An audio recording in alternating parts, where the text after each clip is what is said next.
chatter out there.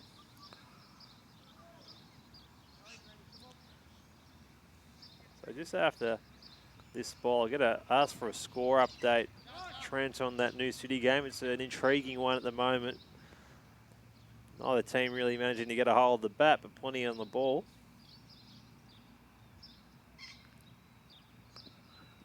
Green fires one in, and Diplock took a big swing at it, didn't get any connection. So New City made 57. Toolangatta 7 for 45. Chasing. Shelb Shake made 27 of those 45. Wow. And then there's a lot of ducks. A whole family of ducks walking across the road. So just got it down the leg side and another single. Yeah, it's a shame Spencer got out there, and I would have loved to see Big Spencer and Big Henderson here together, running between the wickets, the big front rowers. Few quick singles out to deep square leg. Been interesting to see if they had the power hitting on. Another wide. So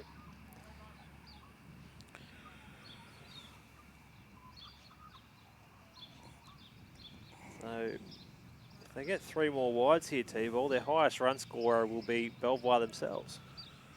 Yeah, and it's maybe going to come back to bite them later on this afternoon.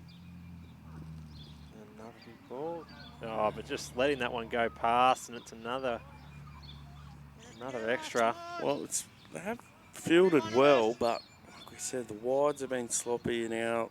We've seen then the 5 wides, a bye there, then a drop catch the last couple of overs. So that's why it's so important about your 50 overs, because just towards the end, a few blokes lose concentration out in this hot sun. Green fires a wide one, but Diplock does get bat on ball with this one, and he smacks it right past the bowler, and good running sees 2. Yeah, big fella, never in doubt there, Hendo. Run into the danger end.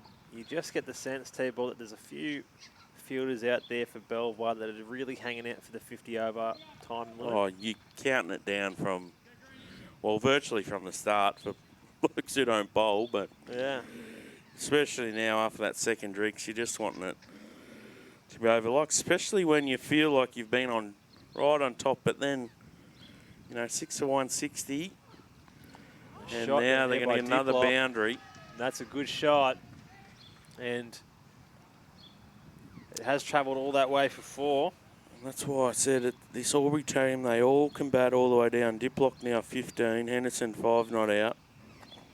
We saw 26 from Spencer as well, and 19 Dixon.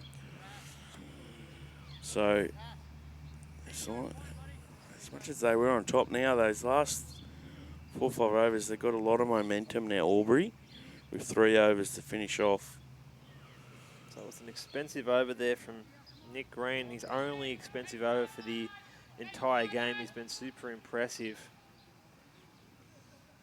He didn't want to give that one late. So after 47, it is 6 for 169 here at Kelly Park, and Matt Jench returns to the bowling attack and looking to add hopefully a couple more wickets to round out the day. Get on it.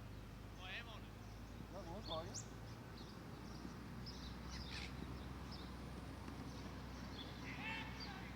Oh, there's a chance for a run out, but that has just been fired in there by the fielder.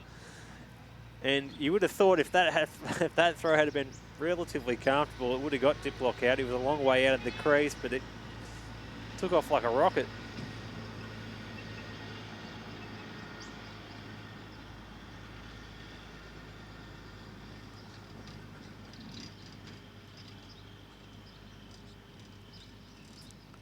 Oh, big hit from Diplock, and that will go for another 4.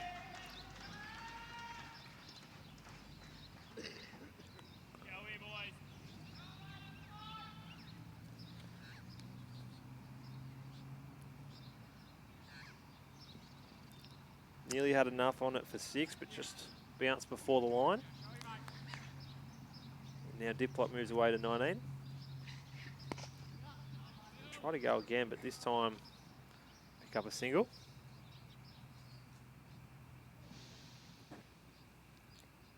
Come here, boys. Go, boys. Go, Matty. Come on, boys.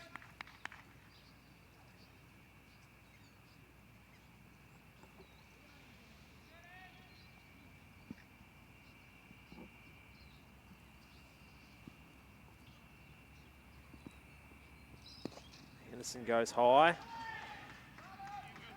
Fielders are out there trying to get it before the boundary does, and they did. Quick 2. He likes that over cover, Henderson. Starting to see a bit of excitement, T-ball from these batsmen. They're looking to try and get these balls away to the boundary. Yeah, well, that's what we've been trying to say, that everyone else who's tried haven't been able to, but these two now, like we said, have got a bit of momentum. We've seen Diplock slap a couple of 4s. And again, the big filler, though, this time clean bowled. And Henderson now will make his way to the sheds. Out for 8 runs. Just as we start to talk up the batsmen, out they pop. Well, it was everyone in double fingers, and Henderson stuffed that up now. Too short. But there's another handy little partnership there, and they've moved along to 177. So Sebastian Boats now makes his way, and as you called earlier, T-Ball, he's can be a dangerous batter when given the opportunity. We've seen him bat at 3 earlier in the year, or earlier in the season rather. He picked up 50. Yeah, and against North Albury, so I don't know why he's batting this low. Well, we said they all can bat in the Albury team, but I wouldn't mind him a bit higher, but... So he comes in now at 7 for 177. And he would have been given 1 instruction and 1 instruction only, and that is get as many runs as you can. Just while we've got a break, Toowoomba are 8 for 46 in that game now. Oh, it's getting close. Just the bowling of Daryl Tuffy and Simon Kerrigan, both test players, bowling in tandem now for New City.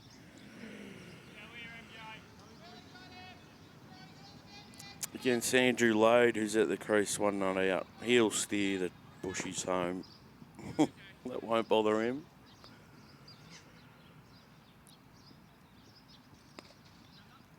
Just like that, Boats, he's off the mark, and they're running hard, these 2 batsmen, but that ball will get its way to the boundary. And it's a great start for Sebastian Boats. That rounds out the end of the over.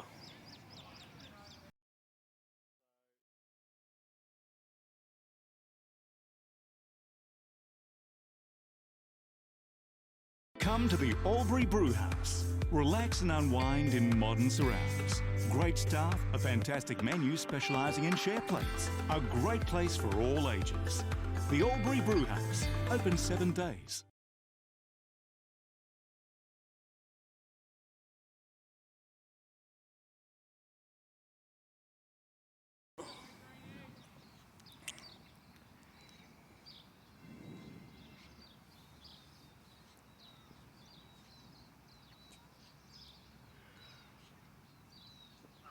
Green fires one in, and Diplock tries to get all of it, but it goes straight to the fielder, and they'll get a single there.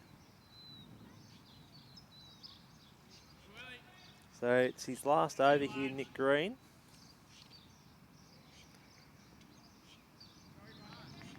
He's just an incredibly tall fella, is Sebastian Boats, T-ball.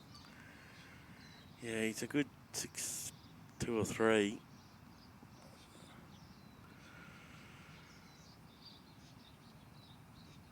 And that's probably could have gone for wide, but Boats does get a hit on it and picks up a single himself. Yeah, well, I think it was 31 extras, so... 32 currently. Yeah, I just wonder if they fall 30 short later on, you'd be... It might decide the game.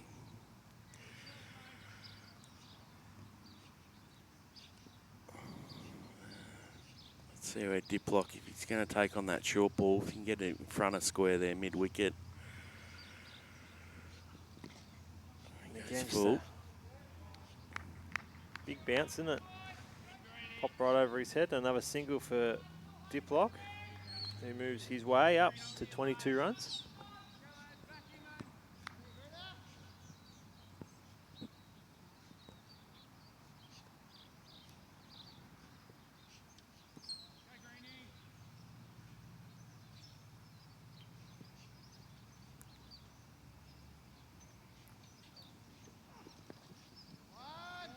Again, just flicked off the pads there by Boats, and they want to run hard. He's moving quickly between the wickets. Yeah, good running. Well played as well. Said Boats. Yeah, it's funny to see him at 9. He's got some class about him. He's wasting no time. He's on 7 now.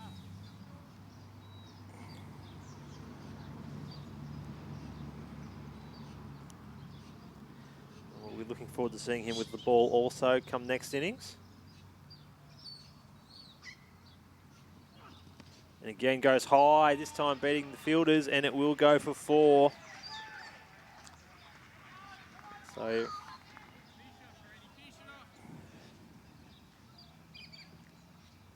he's really come in to extend this margin. Well, not margin rather, but extend the run rate. Hasn't even been a total. Well, the margin's the margin's high. big, isn't it? Yeah. It's technically not wrong.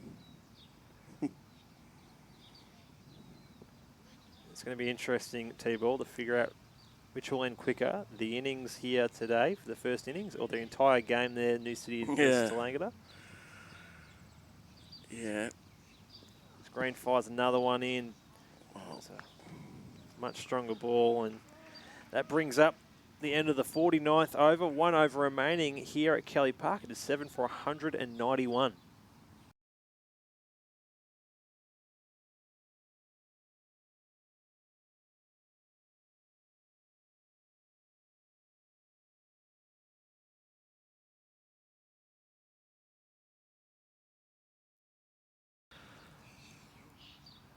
So our statistician here at All In Sports, Steve Murphy, has informed us that they've put on 45 runs in the past 4 overs, T-Ball, and that is a tremendous result.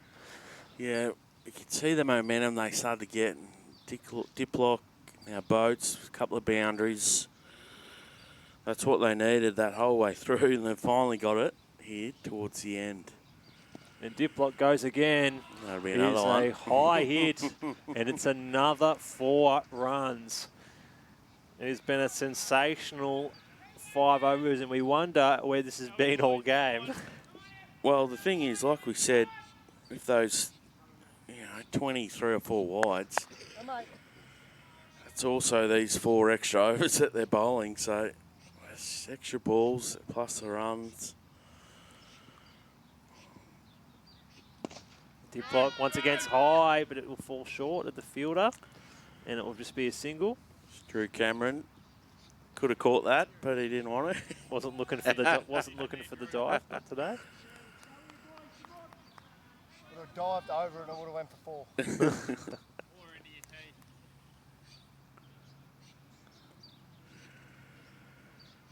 It's a straightforward catch long on that he left.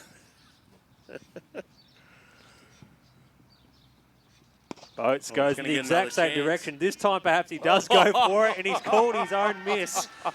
He said to us before that ball that if he'd had dove for the previous one, it would have gone for 4, and thus was the result this time around. Oh, what a classic. To be fair to Drew Cameron here, that was a tough shot. To be fair, we talked him into diving for that one from the last one. So Boats gets another 4 runs, and it does bring up the magic 200 for Albury. They are currently 7 for 200 with 3 balls remaining in the innings.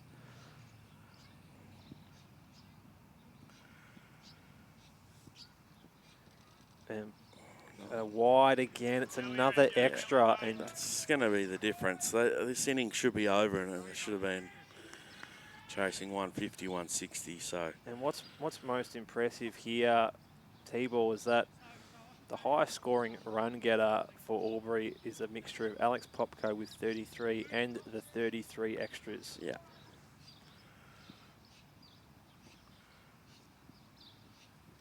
And Boats goes again. The race is on to beat the boundary, but it gets there once more, and he's been a bit of a difference maker in the last couple of overs since coming in for Henderson, and he moves quickly to 19. Yeah, and they're just taking all this momentum these last 5 overs now. And they'll take that into the break as well. Like I said, they're a good team. Well, they're hard to chase against, Albury. And this pitch will suit their bowlers as well, so they'll be happy with this total now. Like I said, it's been hard work, and through that middle period, it was going backwards at one stage. They've all chipped in. Last ball of the innings, and Boats, this might go again for Yeah, four. it's a The great fielder shot. tries, and once again, it is another 4. So a sensational round out to the innings here for Albury. They finish after 50 overs, 7 for 209. And even with that, that's the last ball because of the wide, and he gets away for 4. So all those wides, extra balls have cost Belvoir a lot. So at the conclusion, it was strong batting performances from Alex Popko with 33, Spencer with 26, Diplock with 27, and Sebastian Boats coming in hot in the last 2 overs with 23 runs off 9 balls, and good bowling performances from Perkins and Nick Green particularly. We'll be back after a break to begin the second innings to see if Belvoir can chase down 209 runs.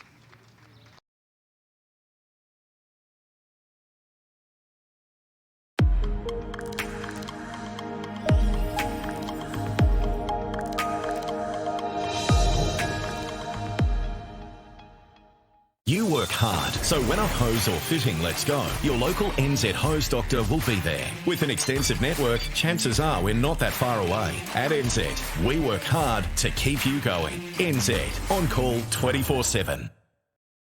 Come to the Albury Brewhouse. Relax and unwind in modern surrounds. Great staff, a fantastic menu specialising in share plates. A great place for all ages. The Albury Brewhouse, open 7 days. NZ Cricket Show, and gee, in terms of provincial competition, St. Pat's, they look $1 million. So it was super impressive over Tallangatta, which we'll talk about as well. A thriller between East Albury and Wodonga. We've got a huge special guest later on in the show. Dave Nichols joins me again. Davo, the Paddies, we've expected them to have a good year this year. They were good up till Christmas. We've seen them a couple of times before Christmas, but gee, they were impressive on Saturday. They were. Yeah, look, I was really disappointed in them last year because I had them marked as one of the teams to beat, and I thought they really let themselves and everyone down. This year it's the opposite, isn't it? They are playing really good cricket. Neil Smith belts 80 on the weekend. Liam Scammell gets a 90. They bowled well. They fielded well. At Tallangatta too, it's a good effort. They're going to be there when the whips are cracking, aren't they? They were really good on the weekend. Yeah, huge result. Obviously, show of shade going first ball for Tallangatta, knocked over by Liam Scammell, who has arguably been the player of the season this year. Another 94 not out, got the crucial wicket, only bowled 2 overs because of... Yeah, I think that's all he had in him, mate. He was stuffed scam by the end of it. But, so show of shade goes, Johnny Oswald made 40-odd. He batted well, but once Shake went, they're always going to be in a lot of trouble. Particularly, we didn't realise at the time, no Matt Armstrong, he was injured, Davo. Yep. Yeah, he's got a problem with an arm. Matt was telling me after the game. So, yeah, that's a massive blow because we just kept watching, batsmen come out. Is that Matt? No, that's not Matt. Oh, it must be in, at 5. And then the next one, what go? Well, it's not him either. Maybe he's in at 6. And he didn't come out. So, yeah, that's a massive blow because he's a very good batter, as we all know, has been for a very long time.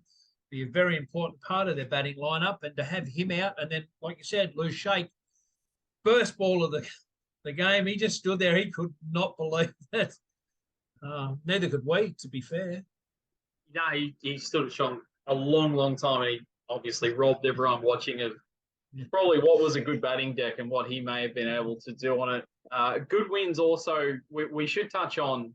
We'll touch on the thriller in a minute, but gee, North Albury over Lavey was a result that probably shocked us. Lavey's been flying under the radar and came up against North Albury, and North Albury just cut Lavey right back down to their fiercest rivals, their number one rivals for the last 2+ decades in this comp.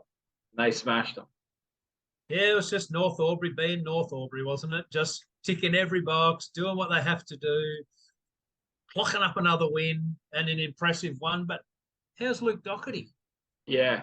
3 for 7 and a 30 out of 100. So, yeah, that could be scary if he gets, like, he's not fully fit yet.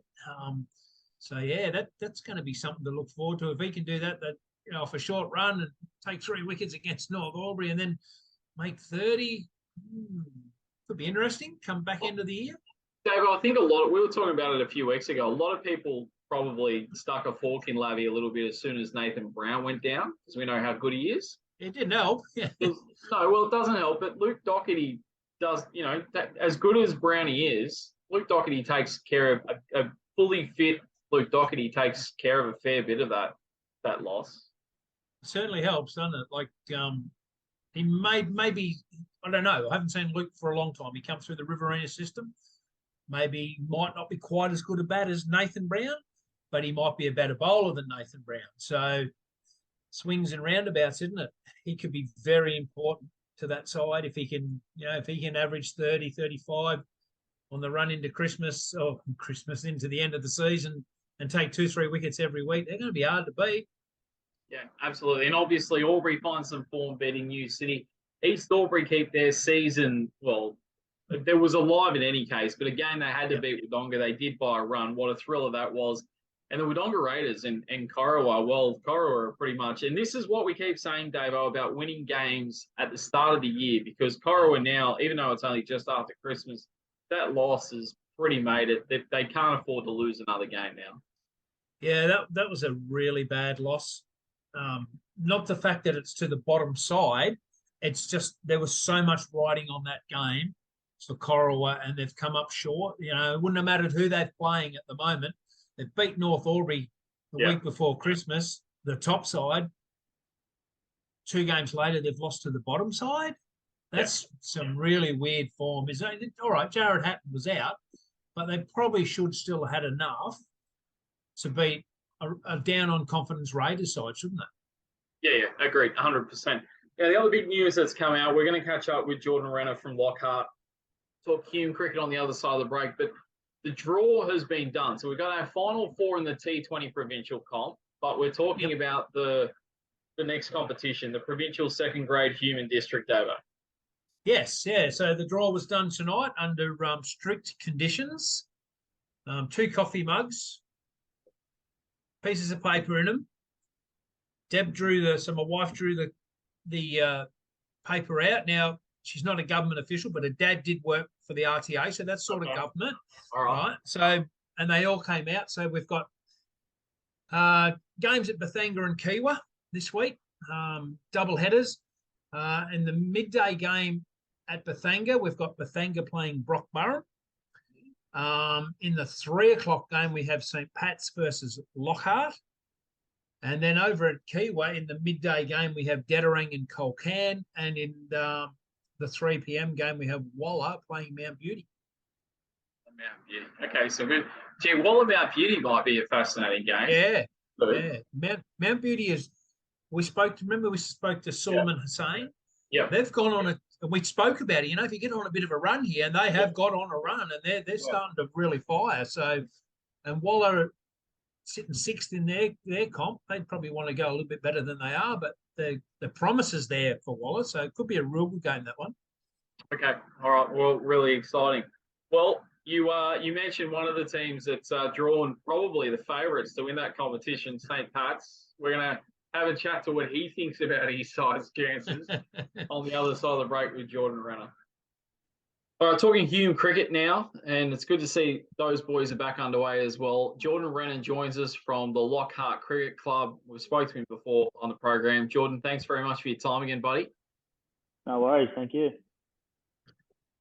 G'day, Jordan. Mate, I noticed on the weekend you just had a forfeit. So what, Harvest still impacting Lockhart, or just got blokes away, or?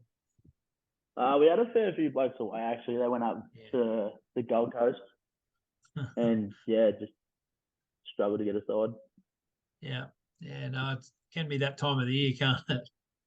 What, that's it. So you don't think that'll impact you this week, Jordan?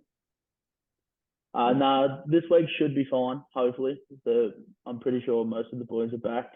I think there was 4 or 5 of them that actually went up, and we only missed a side by, I think it was 3 or 4 blokes, so that should be all right, hopefully. So, mate, I can give you the happy news. We've done the draw for the T20 comp. Yeah, I've just seen it. You've just seen it, have you? Yeah, right. Yeah. That's a stiff one, isn't it, eh? Yeah, I just went and rang the captain, said, "You got the score yet?" He said, "No, not yet." I said, we're playing Defender at 3 o'clock. And he's like, "Oh, you're kidding."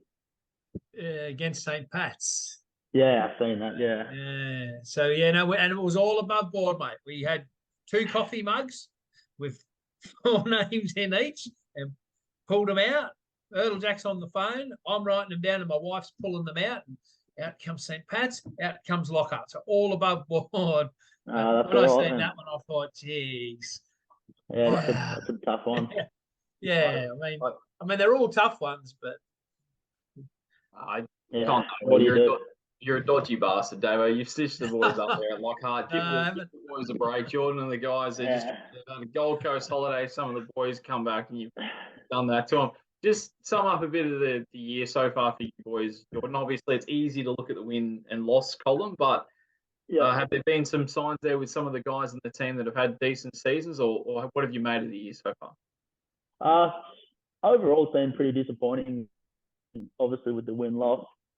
We started really well, and once we got on to actually have a game, we played really well against Culcan, and then most of it's just been a lot of our fault. Like, we've played some pretty handy sides, obviously, and sides that'll be up there come the end of the season, but I think a lot of the time, especially against Holbrook, I think it was, that was our game to win, and we just everyone sort of just got out in unlucky ways or threw their wicket away, and we were cruising the whole time against Holbrook and threw our wicket away there.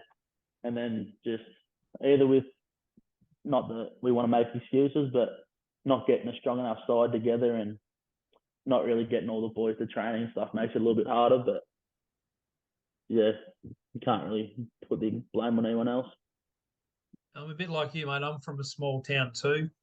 I'm from Berrigan originally, and we had whatever you're saying there just resonates with me because we were the same. It was difficult to get the best team on the park every week. It was difficult to get blokes to training. It's just a real shit fight at times, isn't it? It's hard when you can get them all there. You've got half decent side. That's everyone on the same page. Yeah, that's the hard part. When we've got a decent side together, I feel like it probably hasn't shown the last year and a half with our win-loss record. But I think once we've got a full side in, everyone sort of has that bit more belief and everyone sort of does their bit. And I think we showed it a couple of years ago when we're getting decent sides and we only just missed finals, or we've just made finals and not gone any further. But once we've got a decent, like a full strength side together, we actually play right, which is the annoying thing. Just can't sort of get everyone there. The actual comp, you talked about obviously playing decent opposition along the way, mate. Just your thoughts on the competition, because you've got your usual suspects, Osborne and Brocklesby, Byron Buddick, both up there on the ladder. Are they clearly the best 2 teams? Like right now, would you be shocked if it's not them 2 in the grand final, or is there someone else? Yeah, they've always good, aren't they? Really, I think I would be shocked if they're not the 2 playing at the end of the year. But another team I don't think you can look past is Waller. They've got such a well-rounded group. They've got 2 or 3 blokes that can make the run for them. They've got bloody 15 bowlers that can do what needs to be done. They're such a well-rounded group. I'm surprised they're not sitting third, actually. You're right. Yeah, just checking.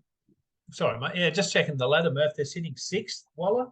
So they're in the six at the moment, but yeah, they'd probably want to improve that a little bit, wouldn't they?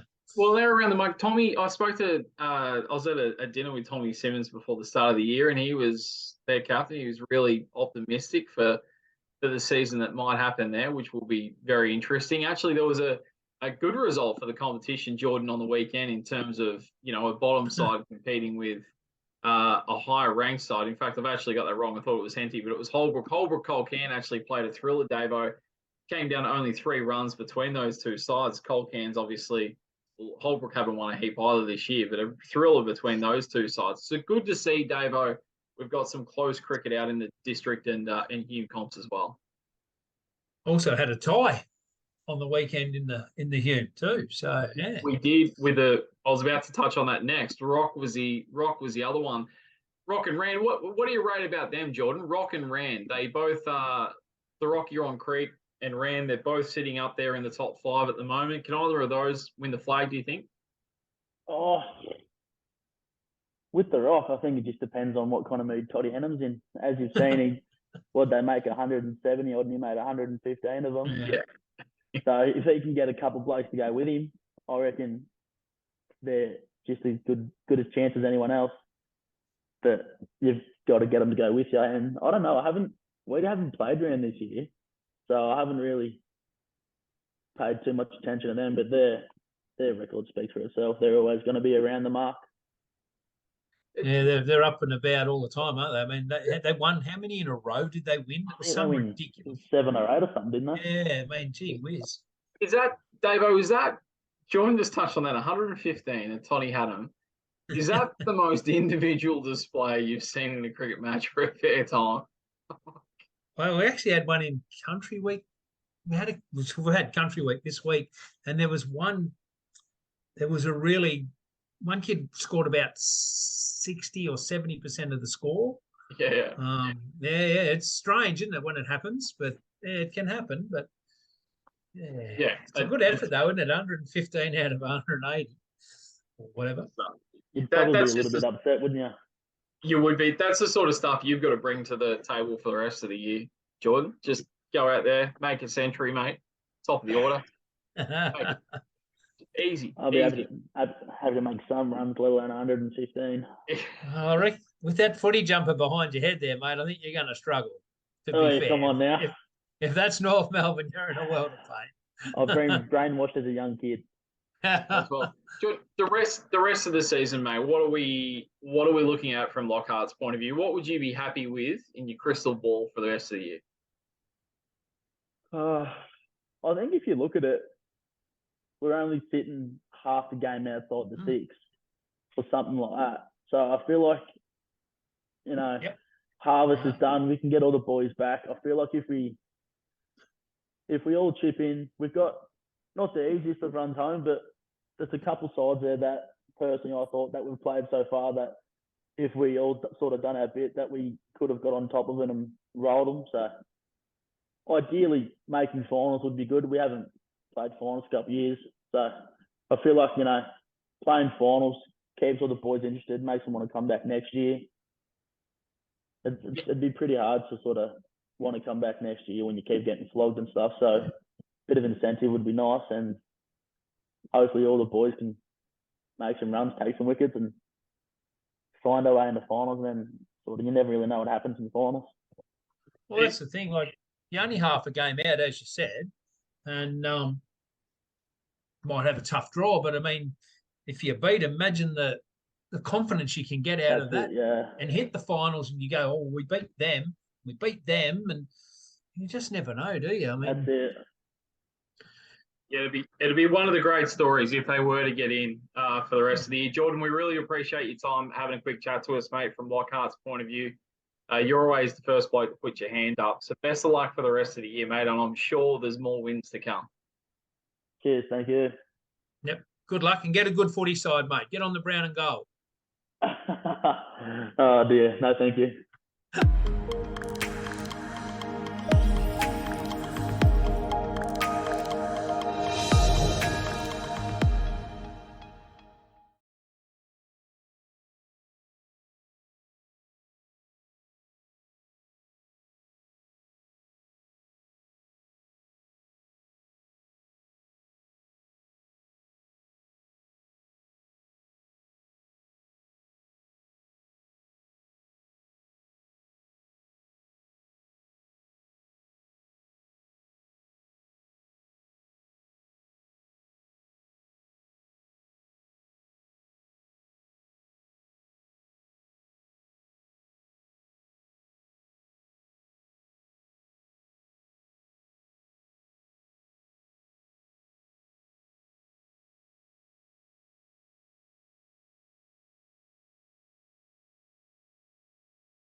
Before you hit the road on your next adventure, make your first stop Jayco Albury Wodonga. We are more than vans and campers. We can repair and service all makes and models and undertake insurance repairs in our state-of-the-art service centre. From bikes to brakes and with all the big brands. We can set you up with all your parts and accessories needs. Get on the road sooner with Jayco Albury Wodonga, your one-stop RV shop.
Come to the Albury Brewhouse. Relax and unwind in modern surrounds. Great staff, a fantastic menu specialising in share plates. A great place for all ages.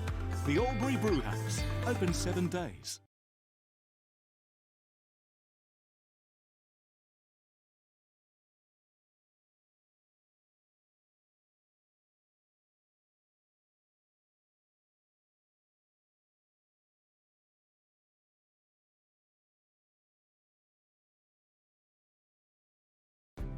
Give me space days, cringe days, sleepy days, and binge days. Every day lives here with Cavalier.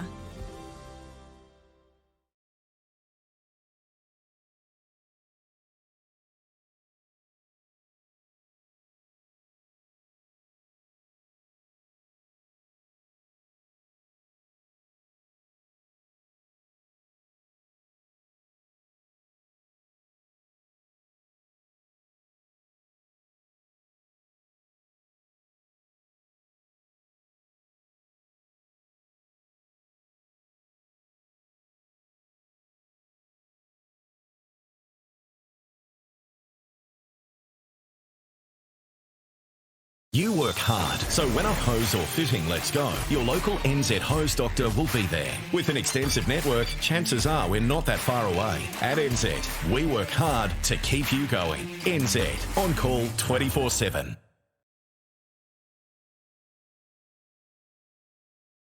The golf, the club, the city. Visit the newly refurbished Albury Commercial Golf Club. Alfresco balcony, modern spacious clubhouse and lounge. An 18-hole golf course located on the beautiful Murray River. The Albury Commercial Golf Club.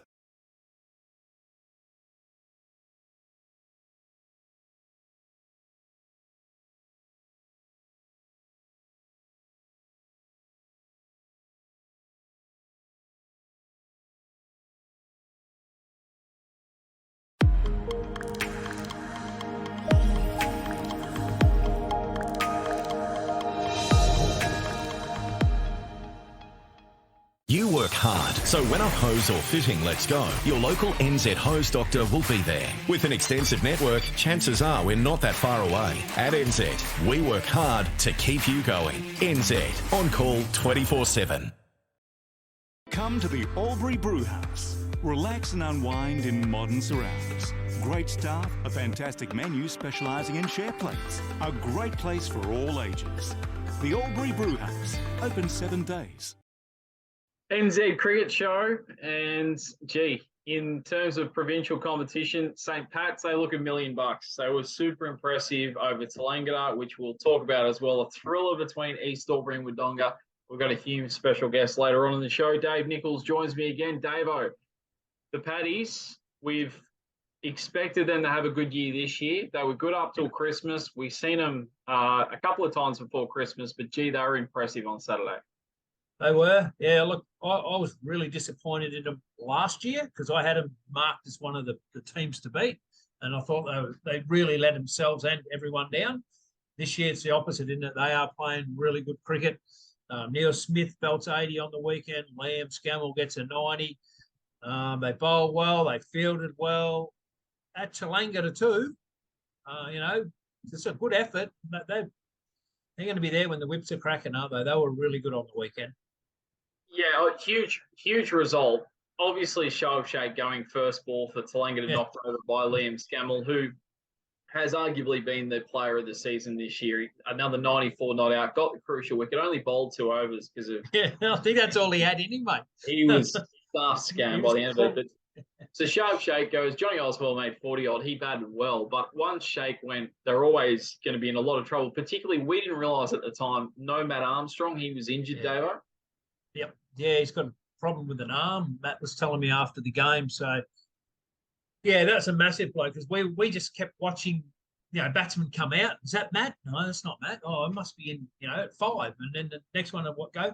Well, it's not him either. Maybe he's in at 6 and he didn't come out. So, yeah, that's a massive blow because he's a very good batter, as we all know, has been for a very long time.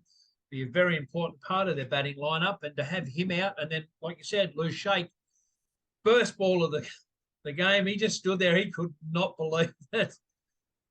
Neither could we, to be fair. No, he stood at shot a long time, and he obviously robbed everyone watching of probably what was a good batting deck and what he may have been able to do on it. Good wins also. We should touch on. We'll touch on the thriller in a minute, but North Albury over Lavey was a result that probably shocked us. Lavey's been flying under the radar and came up against North Albury, and North Albury just cut Lavey right back down to their fiercest rivals, their number one rivals for the last 2+ decades in this comp. They smashed them. Yeah, it was just North Albury being North Albury, wasn't it? Just ticking every box, doing what they have to do, clocking up another win and an impressive one. But how's Luke Doherty? Yeah. 3 for 7 and a 30 out of 100. So, yeah, that could be scary if he gets he's not fully fit yet. So yeah, that's going to be something to look forward to if he can do that. Off a short run and take 3 wickets against North Albury and then make 30. Could be interesting. Come back into the year. Dave, I think we were talking about it a few weeks ago. A lot of people probably stuck a fork in Lavey a little bit as soon as Nathan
So apologies for a little delay in audio, but you can see through the pictures. A good start for the Albury Cricket Club here after making a very imposing total in our NZ match of the day. We'll come back to that shortly.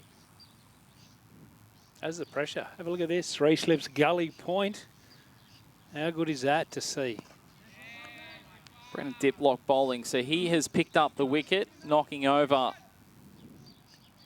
Darcy Norman for 1. The opening batsman, Zach Simmons, 2 not out. Nick Green just arriving, the Englishman at the crease. Steve Murphy, Dave Nichols, 209. Davo on this pitch. Like you said, Albury going the jugular earlier. Yeah. We don't see this too often. No, even chasing 209, we generally see 1 slip. That's great, isn't it? It's good to see. They're attacking. They want to win. They actually want to win this game of cricket.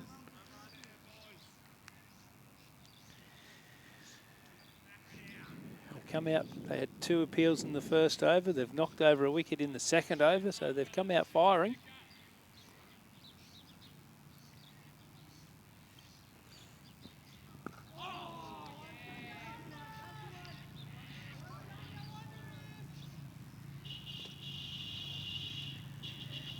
So just for those that may have only just joined our broadcast or missed a majority of that opening innings, there was some slow going. Alex Popko, after being dropped on 2, got going a little bit up to 33, but then hit a beautiful 6 over long off.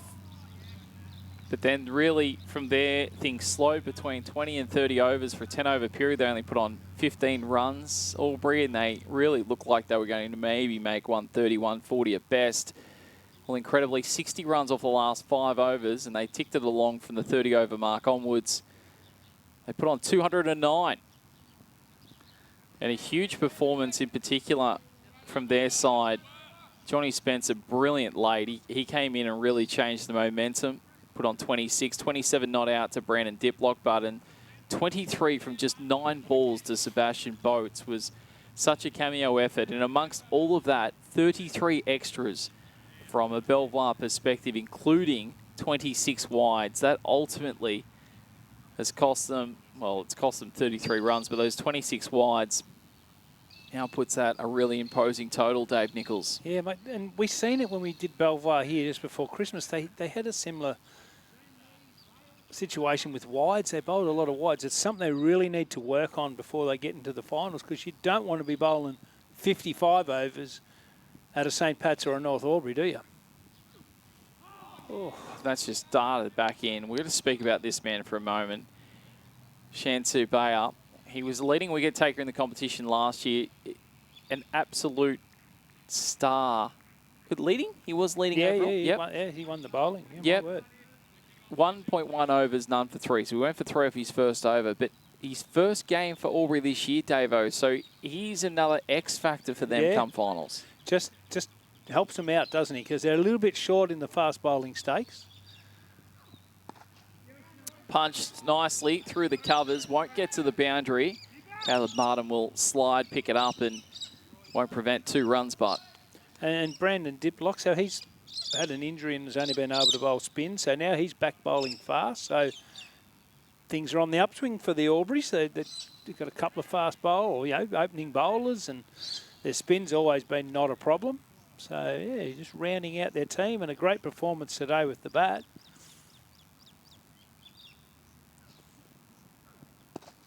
Simmons, this one a little bit fuller, punches it through the onside. Will pick up just the 1.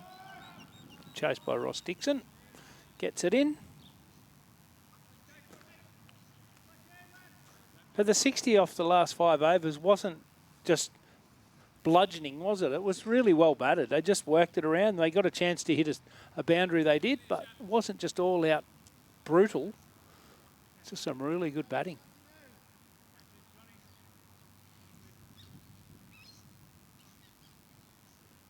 Nick Green now on strike to Bayer. Green has had a good season with a ball for Belvoir. His own thoughts is that he hasn't quite delivered with the bat as though he would like. Looked good the day at Coral when we called the game. Got a nice little 30 not out. He's had a couple of good innings, but like you actually hit the nail on the head in that game too before Christmas, is that it could just be the thing that gets him going. Yeah. Yeah, he just sometimes, like he wasn't fluid that day, but he stuck around and he gutsed it out, didn't he? And it just, sometimes that happens and you just blossom from there.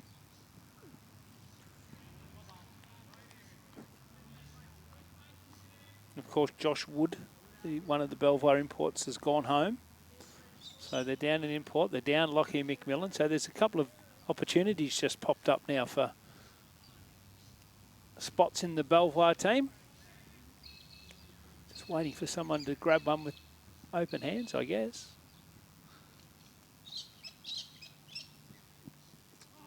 Just past the outside edge, playing a miss by Green. It does complete the third over. We sit at 1 for 8. Avo, we spoke about the fascinating round of matches that has gone on, and none more fascinating than what has happened between New City and Tallangatta today. New City bowled out for 57, and in response, can you believe Tallangatta have won with 2 wickets to spare? 8 for 58. Incredible stuff. The New City batting lineup had a total of 3 ducks and only 1 man, Luke Proctor, scoring double digits in terms of 14.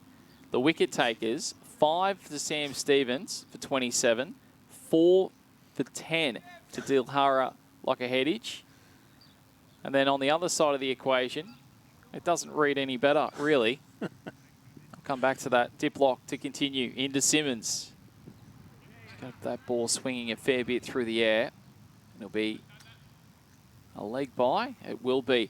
Yeah, so in their innings, they had 3 ducks to Tallangatta, including John Oswell, a golden duck, Nicholas Jardin, a golden duck as well. Steve Garoni got a 20-ball duck, so it must have been tough to hit. They got it. Andrew Lade, 10 not out at the end. No surprise. Luke Same Proctor, as last week, yeah. Luke Proctor, 3 for 14 from 7 overs, the best of the bowler. So incredible stuff. I must say, too, I do find this a little bit strange. I understand other guys in that, but Daryl Tuffy has bowled 3 overs in that game for a wicket for 12. I would have thought Tuff would be a man that is most likely to do a fair bit of damage. It might be a learning thing, mate. He might be wanting to, you know, I think, was it Riley Simmons opened the bowling? I think it was. Oh, I'm on the wrong scorecard. Let's have a look. Yeah, Riley Simmons. So 3 overs, 1 for 12 with Luke Proctor. So the experience gained there with bowling with a current first-class cricketer. That's a loose shot. Maybe that's what he's done.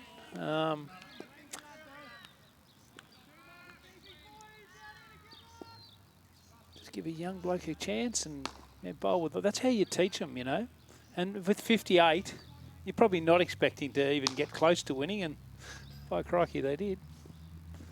Oh, well bowled by Diplock. This is the first time we've had a look at this man, and boy, he looks handy. Both bat and ball. Yeah, I seen him in a T20 game, not Tuesday, the Tuesday before. They were 6 for 28, and him and Ross Dixon put on 90-something, I think.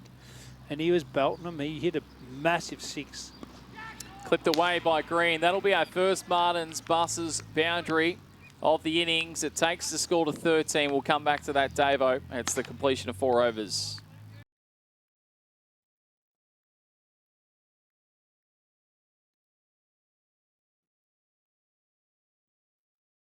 You work hard, so when a hose or fitting lets go, your local NZ hose doctor will be there. With an extensive network, chances are we're not that far away. At NZ, we work hard to keep you going. NZ, on call 24/7.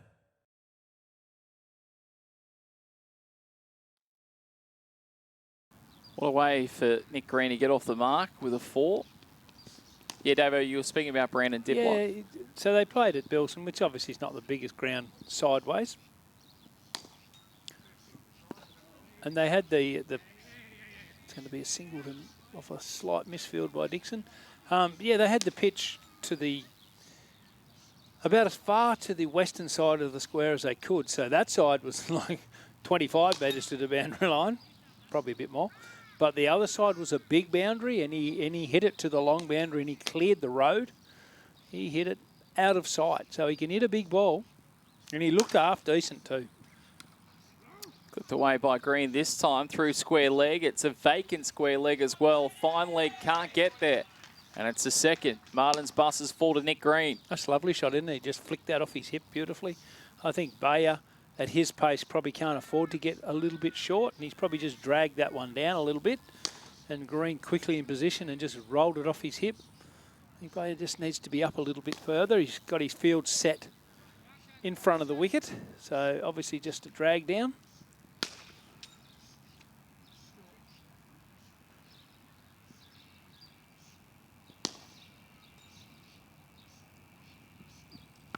In the air, and it'll land safely. Didn't get all of it. Might pick the gap nicely. Another couple to Green. Just a little short again. Nearly hold out then, but he's looking attacking Green, and that's good to see. Looks positive. Left-handed too, so you're going to love the old pull and hook shot. That's bread and butter for them.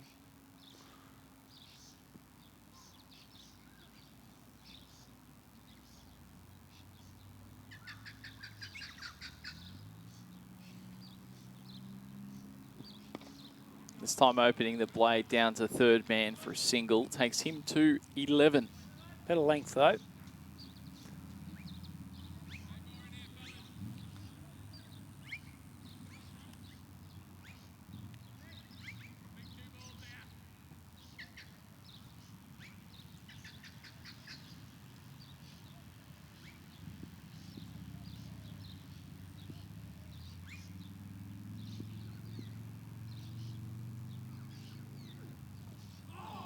Nearly chopped on, just back down by Simmons. That's what Bayer can do. So accurate. Yeah, he's just found his line the last two balls, hasn't he? Or his length, sorry.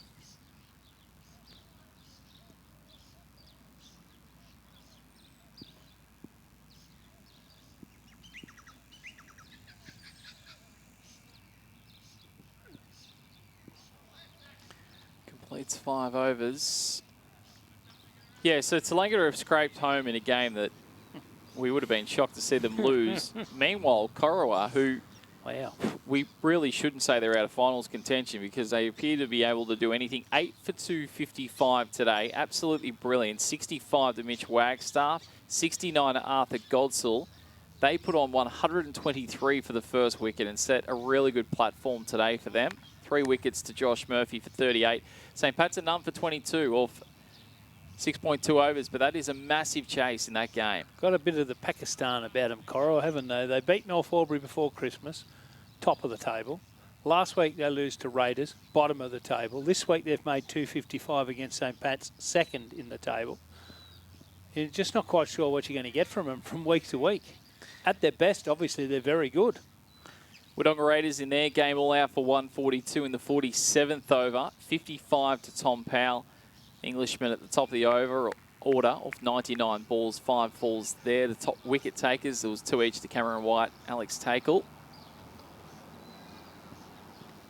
Clipped away by Green, and there is no one at fine leg. That will be another Martin's buses for Aganga Singh, also with 2 wickets, and Ryan DeVries. So 142 on the board for Raiders. East Albury at 2 for 30 after 9 overs. Okay, yeah, they were about 2 for 13 at one stage.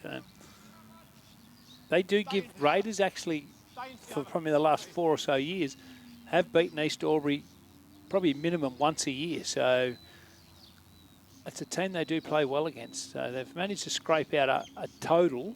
They might be able to defend it. You don't know.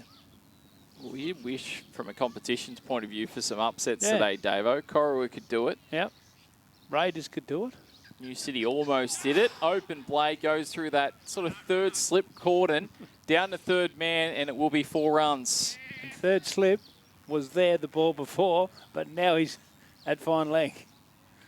So, yeah, that'd be annoying, to say the least. Probably would have just caught that beautifully. Martin's buses boundaries flowing off the willow of Nick Green at the moment.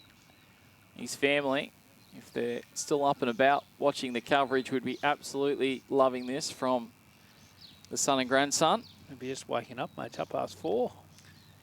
You'd be surprised. They don't miss much of the young man. Oh, he gets one that runs along the ground.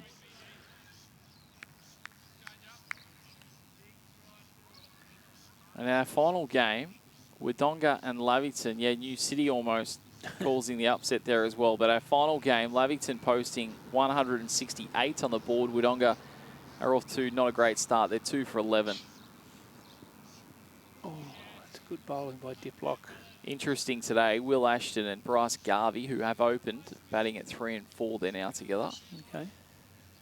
In that game. And from a Lavington's point of view, no one set the world on fire. 27 to Sam Harris. And Mason Brown with 3 for 14 from 10 overs. Well bowled to him.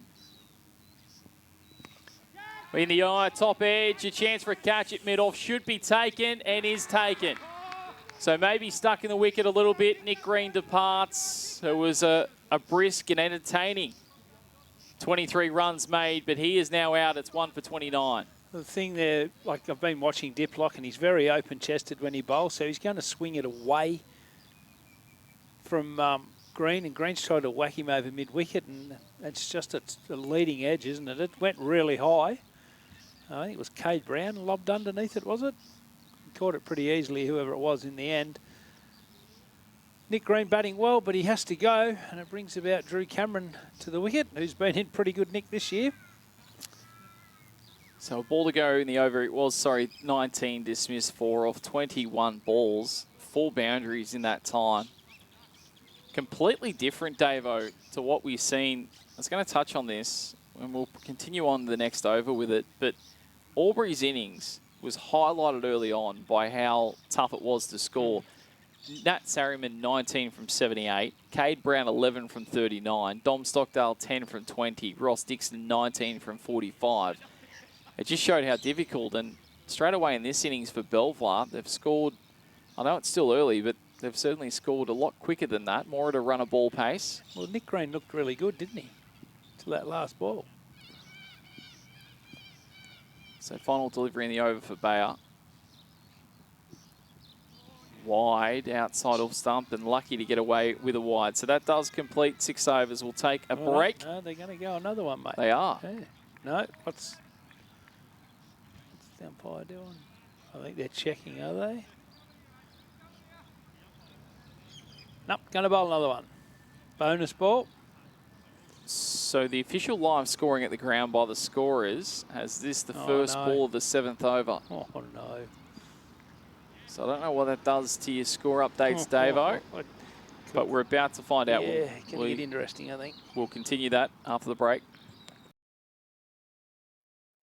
Before you hit the road on your next adventure, make your first stop Jayco Albury Wodonga. We are more than vans and campers. We can repair and service all makes and models and undertake insurance repairs in our state-of-the-art service centre. From bikes to brakes,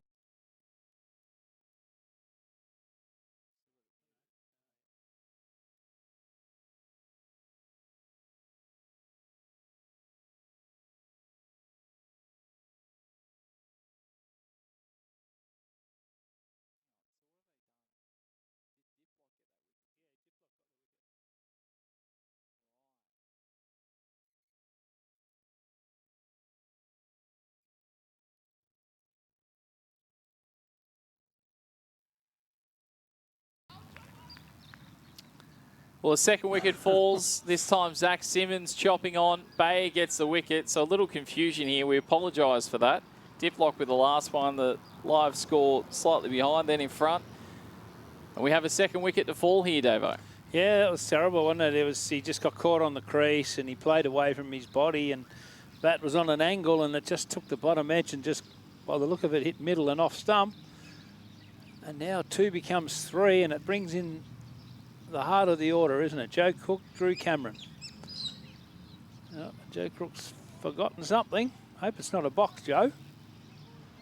He's got one in his hand, so surely not. 2 for 29. 3 for 29.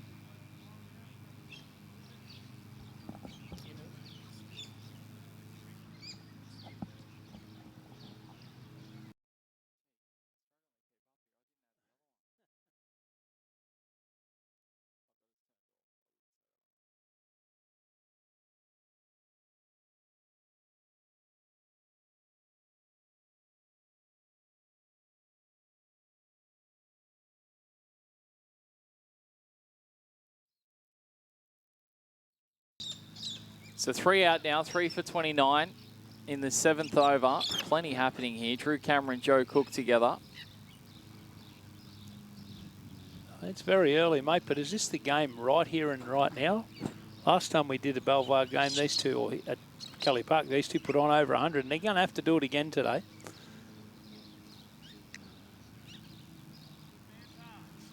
Right on top of Albury at the moment, bowling well, fielding well.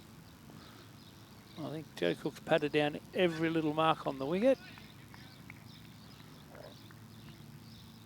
He's going to have a stretch. It's probably a wonder he hasn't been told to hurry up. Bowler's ready to go. It's about time the umpire just took a bit of control here. I think if I'm the bowler, mate, I'm running in and then pulling out just before I bowl. Let's see what Bayer will do. Continues on right on the money, defended by Cook to the offside. That's how teams end up going over time, you know. The umpire just let that roll and roll and roll, didn't he? I mean, if he wasn't ready when he come out, he was never going to be ready, and he still took more time than he needed to. He come halfway out, had to go back, pick something up, then he comes out.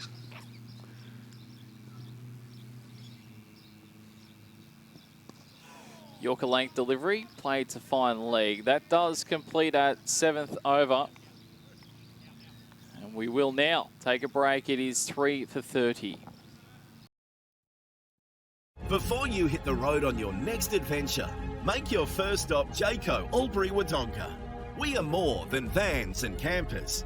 We can repair and service all makes and models and undertake insurance repairs in our state-of-the-art service centre.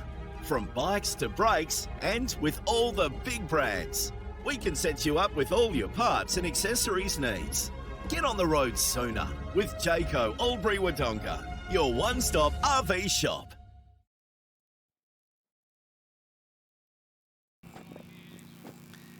So 3 for 30 after 7 overs. Drew Cameron and Joe Cook together. Cook on 1. Both have just arrived at the crease part, Davo. Yeah, they've got to start right from scratch, don't they? You're going to have to build this innings. They've got 43 overs to make 200. Both capable, though. Both very good batsmen.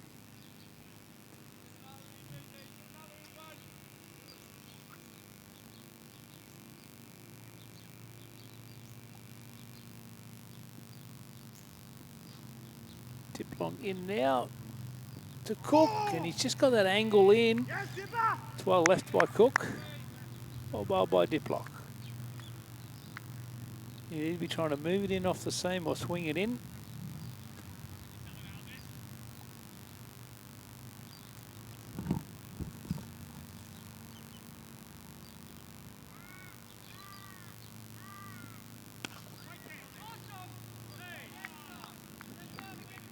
Nice shot by Cook. Didn't quite get it with a full open face, but drove it nicely into the covers.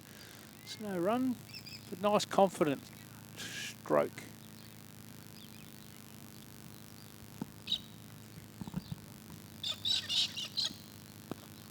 That's beautiful, man. That's lovely.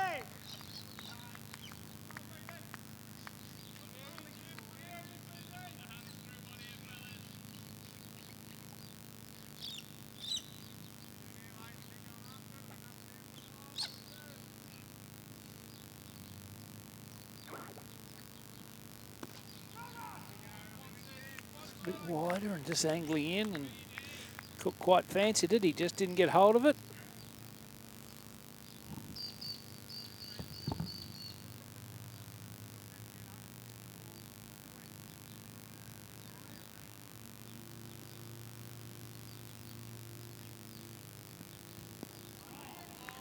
Well bowled again by Diplock, just squares him up a little bit.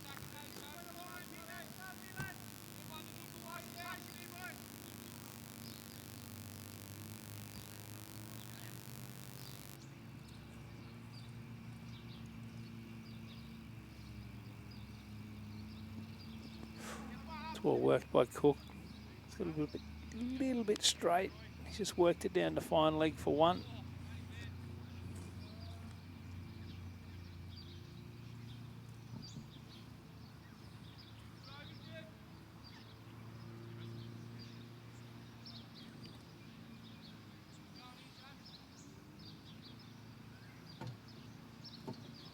brings the end of the 8th over, and Albury Belvoir 3 for 31, chasing 210 to win.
So Bayer into Cameron. In and just leaves it, jags back. It's a good lead by Cameron. Bowler was certainly interested in it.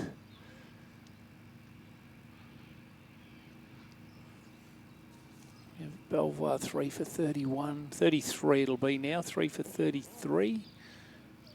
In the 9th over, Bayer in again to Cameron. Works him to leg, it'll be 1. Taylor Martin's pretty quick, and he keeps it to 1.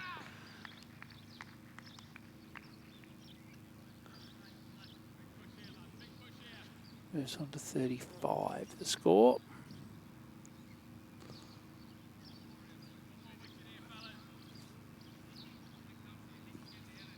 Cameron on 3, Cook on 3.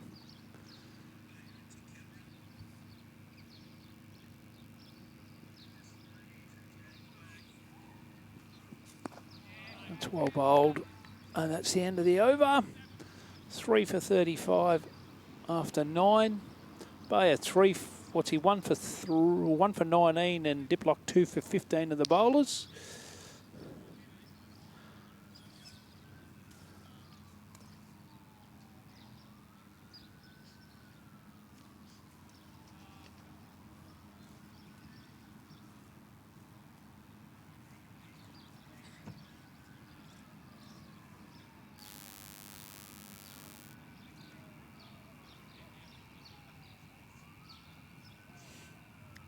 So you're going to have a bowling change at the Jeff Butters end. And it will be Sebastian Boats replacing Brandon Diplock.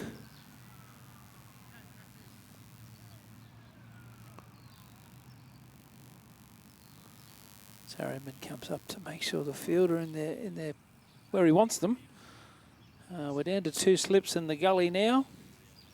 Point, cover, mid-off, mid-on. Square leg and fine leg.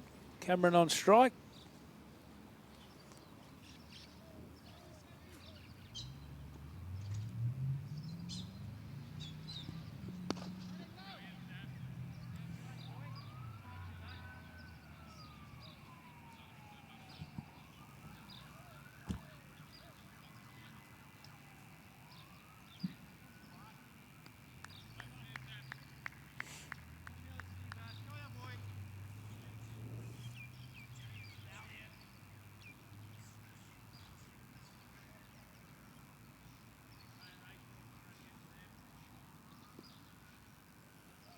So boats in again to Cameron.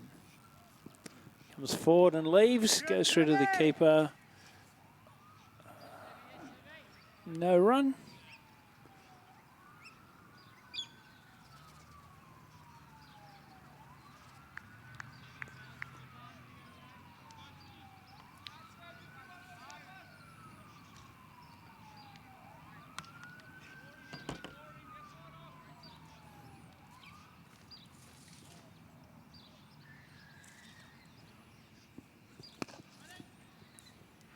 And that's boats into Cameron, and just the same as the previous two balls, just strokes it into the covers. Fielded again, no run. This is what Cameron and Cook did against Wodonga Raiders before Christmas when we covered their game at Kelly Park. They just built their innings nice and slowly and got themselves into it, and then towards the end accelerated and just mowed down the score. Boats in again, Cameron. This time he drives and well fielded in the covers again. It's a three-man game at the moment.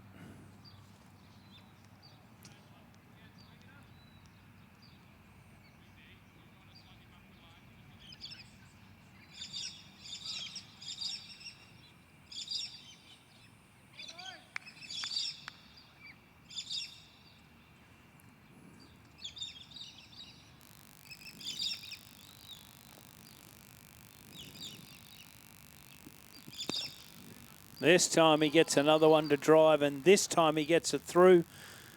And that's going to cruise away for 4 through to covers. A good shot by Cameron. He's had enough practice. He had 4 goes at driving it through to covers. Hit the fielder each time, but this time it's it wide of him and has no hope of catching up to that. And it runs away for a boundary 4. Moves Cameron on to 7. Score on to 39. This will be the last ball of the 10th over. Changing the field again. So we're getting rid of the slip slowly. Second slip now comes out. He's going to go back to third man.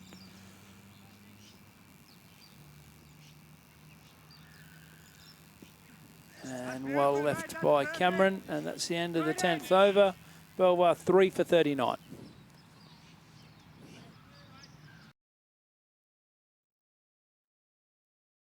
Before you hit the road on your next adventure, make your first stop Jayco, Albury, Wodonga. We are more than vans and campers. We can repair and service all makes and models and undertake insurance repairs in our state-of-the-art service centre. From bikes to brakes and with all the big brands. We can set you up with all your parts and accessories needs. Get on the road sooner with Jayco, Albury, Wodonga, your one-stop RV shop.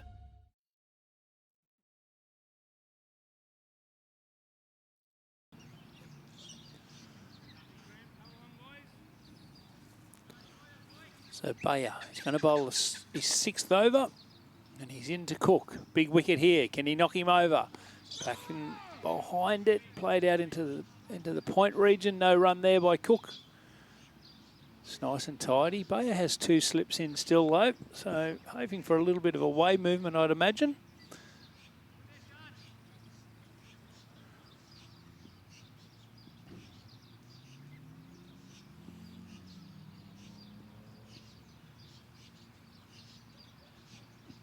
Oh, it's a big appeal. No, sliding down the leg side. He was a bit excited for a minute there, Bayer. Get him squared up. Hit him on the pads. Maybe he's hit it, I don't know, but umpire said not out anyway. They've been hard in their mouth over in the Belvoir change rooms just then. Bayer in to Cook. Time works him into the offside. Again, no run.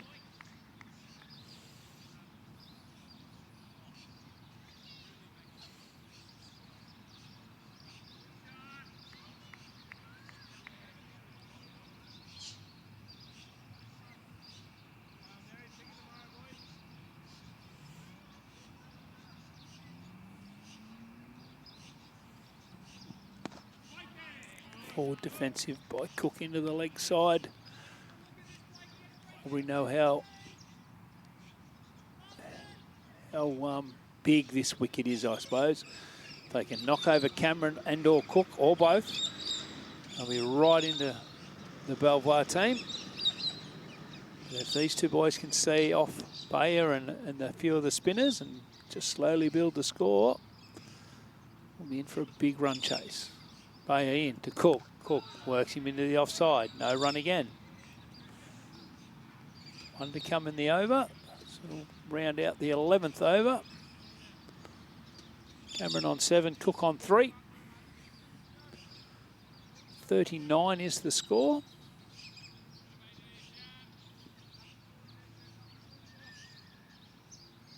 Bayer in for the 6th time in the over. He's on the pads again, but he gets well forward, Cook, and it just rolls out on the offside. Completes the over, and after 11 overs, 3 for 39 of Belvoir. Cameron 7, Cook 3.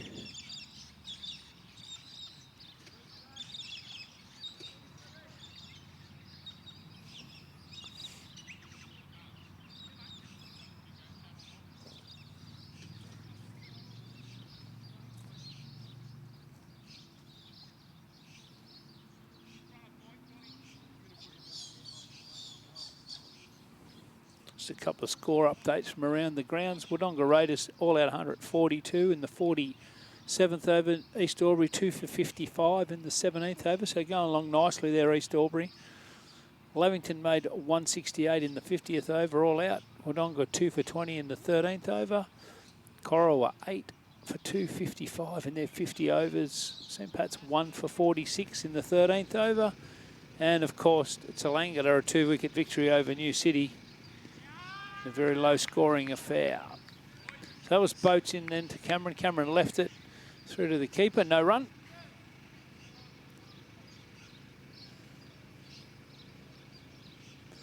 Much more comfortable today than last Saturday. Currently sitting on about 27 degrees. I reckon it was about 77 last Saturday. And he comes again, and Cameron goes the big drive and a late call for a wide. Yeah, Boat's not overly impressed with it. I think Cameron would probably be disappointed too that he's missed out on a big crashing cover drive.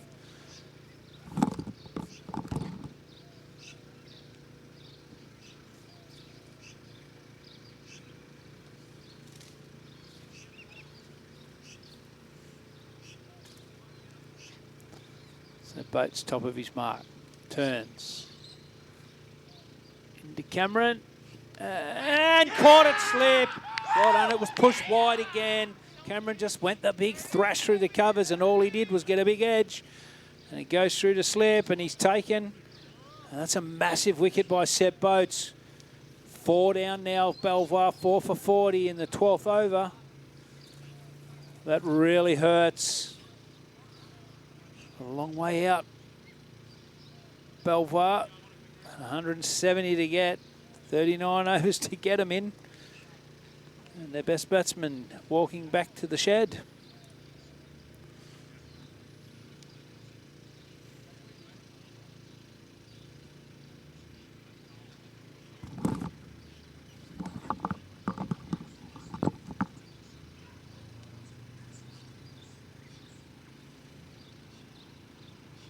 So Angus Sinclair, the new batsman, comes out to join Joe Cook.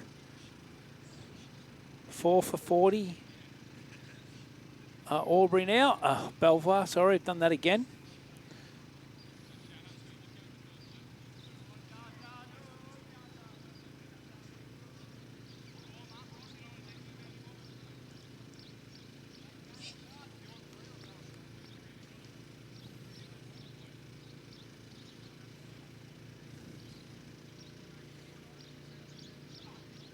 So that's Cameron caught Henderson bowled Boats 7. Joe Cook is 3 not out. Sinclair, the new batsman, yet to face the ball. 3 slips back in again in the gully. Sniffing a little bit of blood, the Albury boys. And short covers there as well to welcome Sinclair. Boats in, that's well bowled. Sinclair leaves alone.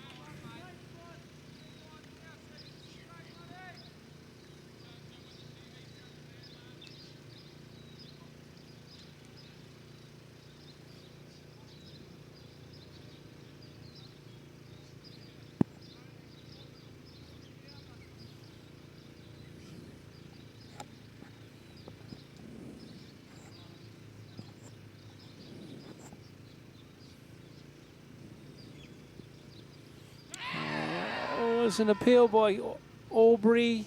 It didn't look right. It looked like he'd hit the ground. But they're up and about now, the Albury boys, and they're going to be hard to knock down from here.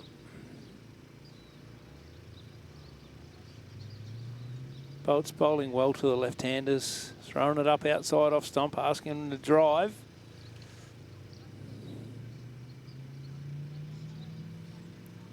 Going to strengthen the offside field even more.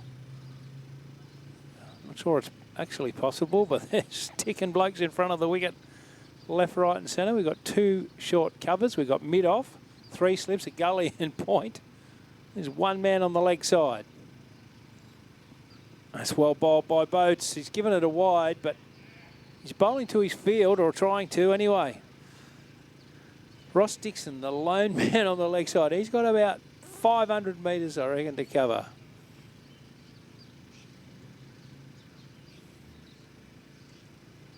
So Albury searching for a wicket.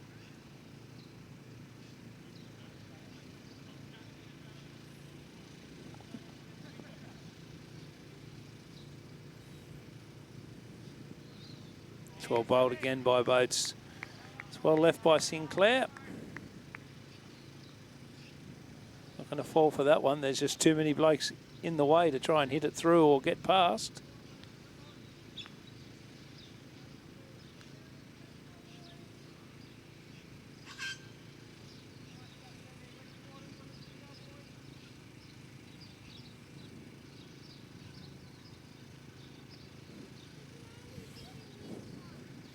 Oh, it's well bowled by Boats. This one goes over the top of the stumps. Sinclair plays at it. Lucky not to hit it. That completes the over. Successful one.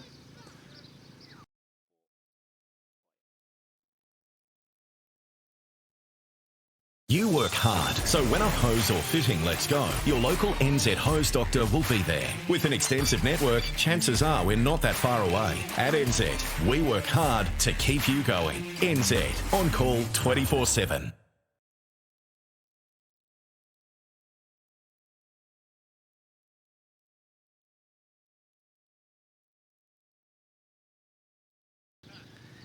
NZ match of the rounds, round number 15.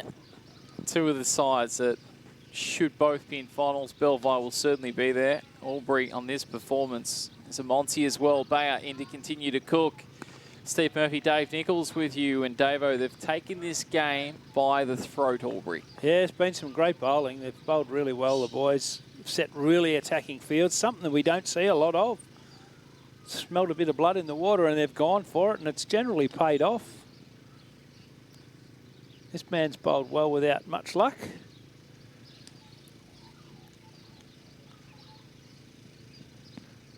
The pads of Cook, unable to whip it away through the leg side.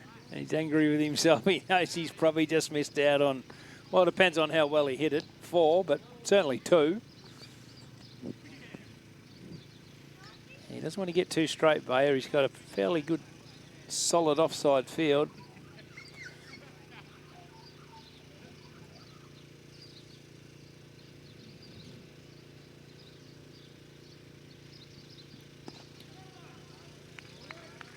Cook on 3. Sinclair yet to score. 210 the total.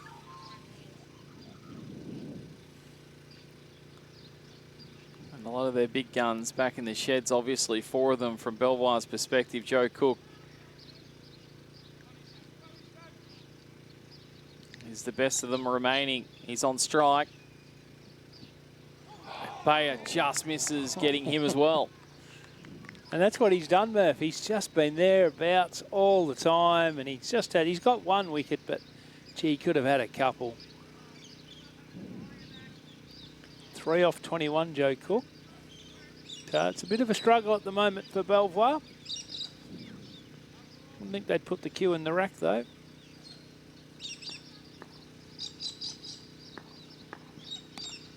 Punched away, beautiful shot through the covers. That'll go out for Martin's Buses, fall to Joe Cook and relieve a bit of pressure to him and his side. Gee, that's an impressive shot. He just jumped on the back foot. Wasn't that short? Just punched it through. It's like forward of point. What a beautiful shot that was. Davo, question. Bayer's in his 7th over now. Yep. they can sense a kill here, Albury. Do you get the feeling that Bayer will bowl out? No, I think this will be his last one, mate. I Okay. think they'll probably turn to spin because that is their real strength, isn't it? So I think they'll probably turn to spin at the end at this over from the northern end. I'll be surprised. Maybe they might. Do you think that, so are you saying, do you think that's a case of they go to their strength to spin, or do you think it's the case of keeping Bayer up their sleeve just in case Cook and Sinclair get a go on? I'd go to my strength, yeah. I'd be trying. They've tried to win the game straight away and they've come out beautifully in 4 wickets. So, yeah, let's keep trying to win the game. Let's not just let it plod along. Bayer probably could do with a little rest here. And Ross Dixon's obviously one of the leading bowlers in the league, so let's get him in, get him rolling, see what he can do. Sebastian Boats to continue here. Gus Sinclair on strike. Having said that, if Sebastian Boats gets a wicket in this over... Slashed away, and it goes through the point region, flies out to the boundary. Caleb Barton's got a bit of work to do, but even too much for his quick, speedy legs. Yeah, if anyone was going to get there, it was going to be him, and he wasn't that far away in the end. Just a bit of a wild slash, a big, thick outside edge, but along the ground all the way, so safe. But, yeah, just hard to get runs at the moment for Gus Sinclair. That's a pretty tight field that he's got surrounding him.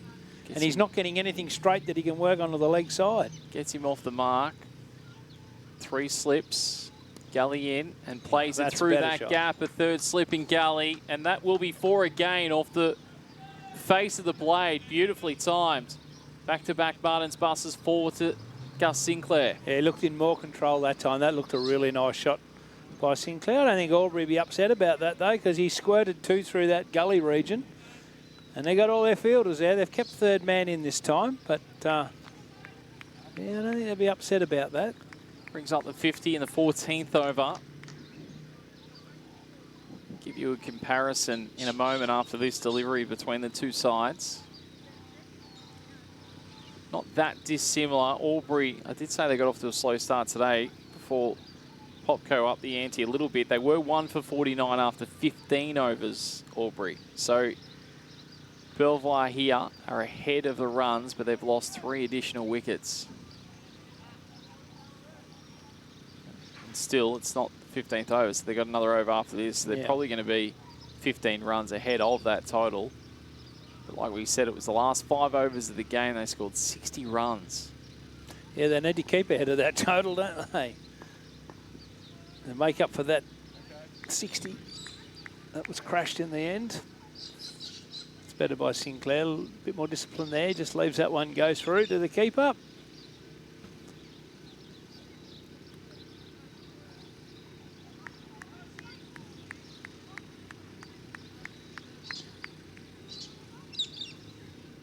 So Bayer's bowled 7 overs and a maiden 1 for 23. It'll be interesting. He was just having a blow out the back behind the slips before. He's obviously feeling it a little bit. It does complete 14. No, we're going another one, mate. You do have another one? We're going to go another one. Okay. Completely thrown off here with that scorecard. So we do have 1 ball remaining.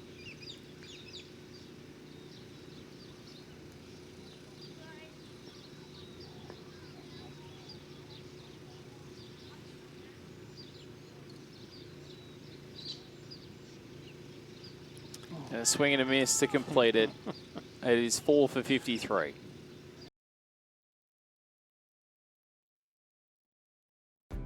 Give me space days, cringe days, sleepy days, and binge days. Every day lives here with Cavalier.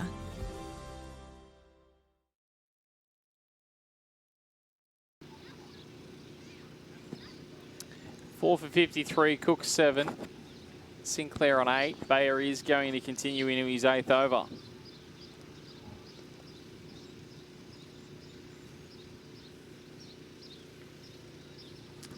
Yeah, I just sense Ross Dixon, the boys here, Davo, sense that Bayer has at least 1 more in him. They want Cook gone. And if they can get Cook here, then it's extremely tough to see Belvoir chasing down this total. Yeah, it'll open the door for someone to be a hero for sure, because, gee, 157 to get. Joe Cook, you'd think, is going to have to get a fair bulk of them. If they can knock him over, 5 down.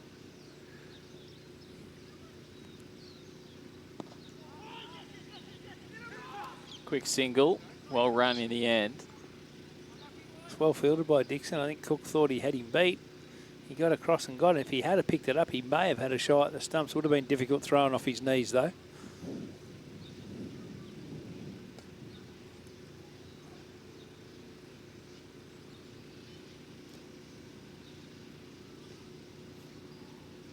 Oh, Bayer just tied his shoelaces up, and he got up like I do when I tie mine up, mate. He put his hand on his knee and pushed him up. Maybe he's feeling the number on his back.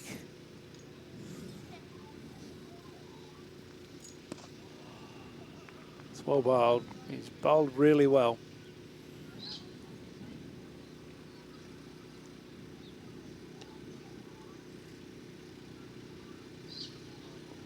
Just trying to get a gauge of around the field. I can't get one yet. Just trying to get a gauge of anyone warming up. Yeah, no one has, have they? No one's given us any indication around the field that they might. Even one of the top order bats that never bowl usually roll their arm over, don't they? And they're not even doing that. Just wonder what Ross Dixon's thinking. We've seen Albury a lot last year. We haven't seen them much this year. We watched them in round 1 against North Albury. This is only the second time we've seen them on All In Sports. We will see the boys a bit more, but heading in towards finals and, of course, in finals. Yeah, they're going to be one of them teams that help shape the 5 or the 6, aren't they? And they're right in the mix to finish probably as high as 3 or 4. But if everything went badly, 7. So they need to keep winning. That's why this would be a massive win if they could knock off the team that's sitting 3rd. Just opens it up again.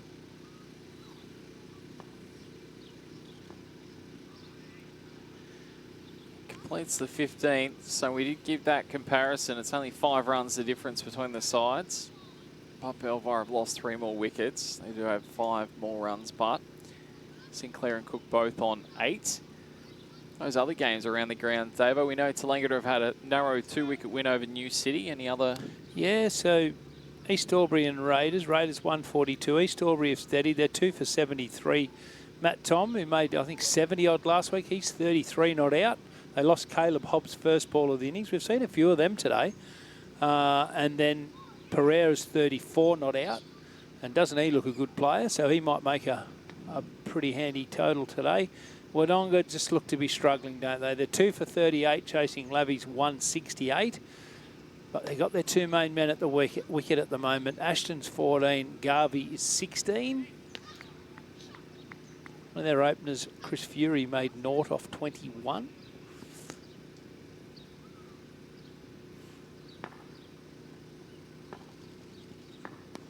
Ooh. Bit of spice in the wicket there. Jumped up at him, didn't he? So Corowa 8 for 255. Old Jekyll and Hyde, the Corowa boys, got rumbled by Raiders last week, and they've got Paddy's 2 for 59 at first drinks. Matt Crawshaw's out for 35. Neil Smith for 7. Mitch O'Brien is 6, as is Liam Scammell, coming off 94 not out. Liam Scammell, so in form. Batted beautifully last week.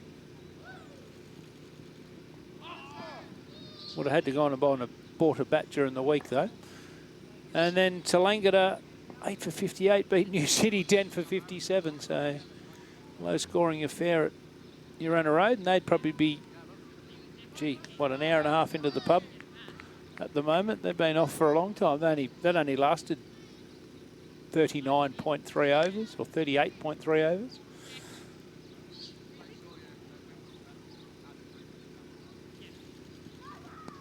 Cook's whipped this off the pads, vacant square leg region. Will pick up at least 2. He's timed it pretty well, but unable to get around and keep it to the couple. Very handy, Caleb Martin, isn't he? He doesn't probably bat a lot, and he might only bowl an over here or there, but how much is he worth in the field? So he chases everything down, and he's that quick. I think Tallangatta could do with someone a bit like Caleb Martin, just as a 12th man, as we get into the finals. Well, skied out past over the top of point. Dixon's head. Thickish outside edge by Cook. Nets 1 run. He was picking them little legs up, Ross Dixon, and he was trying to get there. Just out of reach. God, that would have been massive. Loose shot by Cook, but he gets away with it.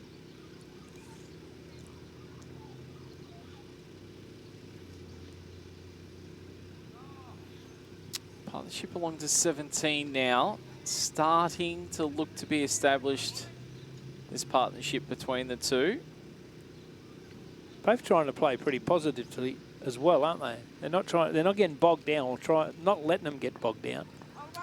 Race down to third man for another single.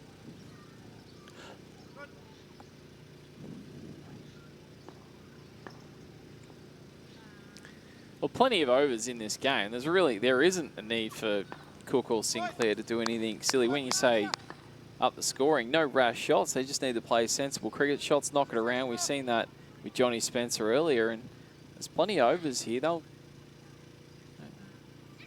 be able to call this total back if these two can occupy the crease for a period of time. And Cook, that will take some real stopping. This time a little bit forward of square. Made Martin run probably an extra 10 metres. He does get there. Cook turns on the arm and gets back comfortably. Saw a good call by Sinclair, I think, there. He called him through. It's a good chase by Martin. It was a lovely shot. I don't think he can afford to get too straight to Joe Cook because he's dynamite on the leg side. It is 4 for 61. The golf, the club, the city. Visit the newly refurbished Albury Commercial Golf Club. Alfresco balcony, modern spacious clubhouse and lounge. An 18-hole golf course located on the beautiful Murray River. The Albury Commercial Golf Club.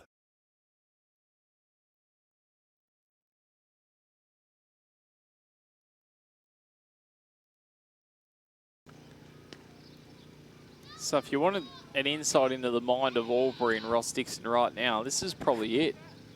Brandon Diplock changes ends. He's bowled 4 overs, 2 for 15.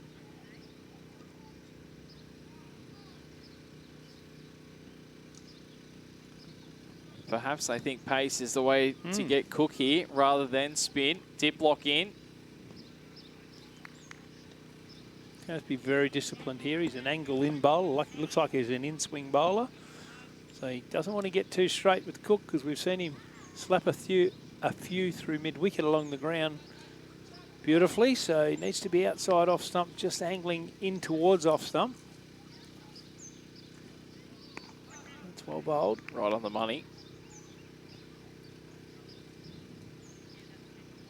He's proving to be the player of the match, this guy, Davo.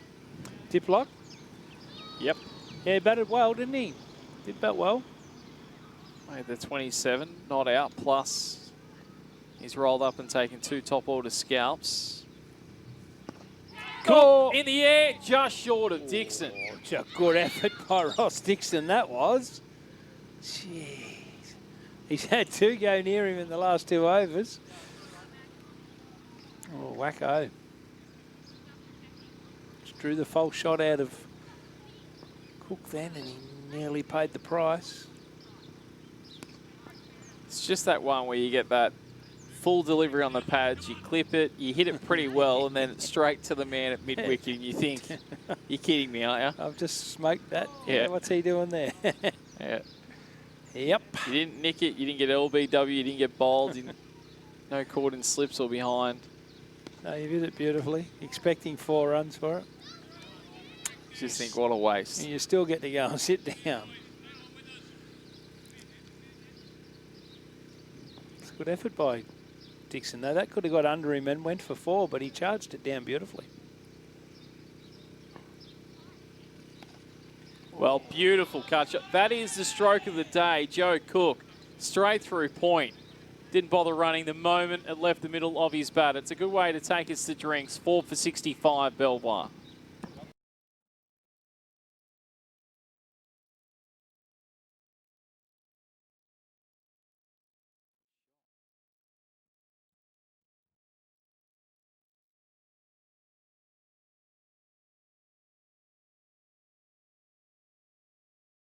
Before you hit the road on your next adventure, make your first stop Jayco Albury Wodonga.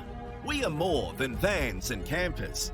We can repair and service all makes and models and undertake insurance repairs in our state-of-the-art service centre.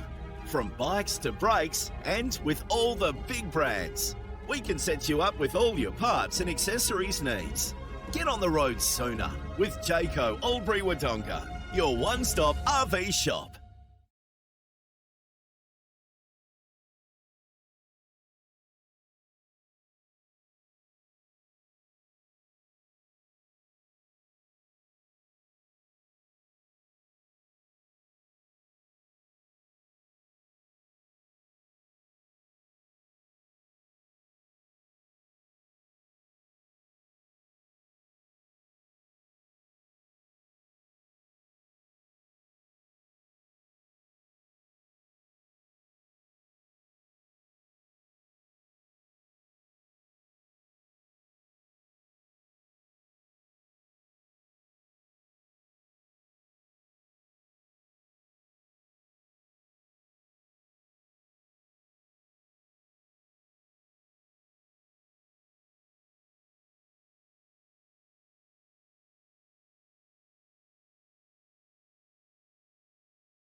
Come to the Albury Brewhouse. Relax and unwind in modern surrounds.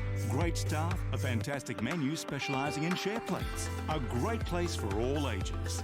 The Albury Brewhouse, open 7 days.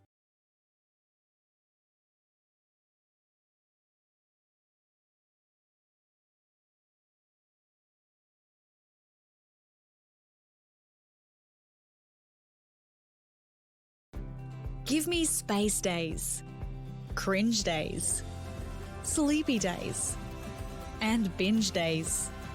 Every day lives here with Cavalier.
So we resume after drinks, and Dave gets his wish. We're going to see a bit of spin. It's Cade Brown and leg spin to start. Not bad start either. Spun back, kept a little bit low, but well played by Sinclair. He kept that out nicely. Yeah, they'll spin, eh? Especially the leg spin. Anything can happen now. Well, pulled out behind square for 4 runs. A little dragged down, a little short by Brown, and Sinclair in a good positive mindset still. I don't think it'll worry Cade Brown though, because as we see with the leg spinners, and he's not one of the, he's one of the better ones in the league. He can get wickets in a hurry, so it just take a little while to find that spot, loosen them fingers up. Well played by Sinclair though, hitting with the spin, so it's always a little bit easier for the left-hander to the leg spin up.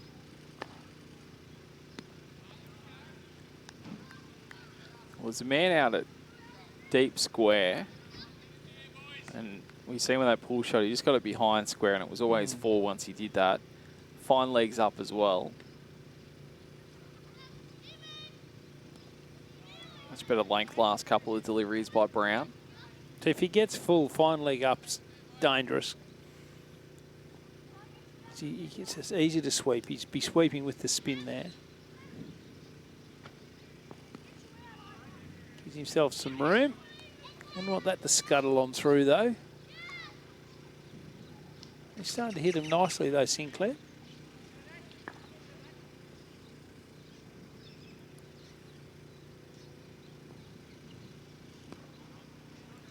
Flatter and faster from Brown. Completes his first over. It is 4 for 69. You work hard, so when a hose or fitting lets go, your local NZ hose doctor will be there. With an extensive network, chances are we're not that far away. At NZ, we work hard to keep you going. NZ, on call 24/7.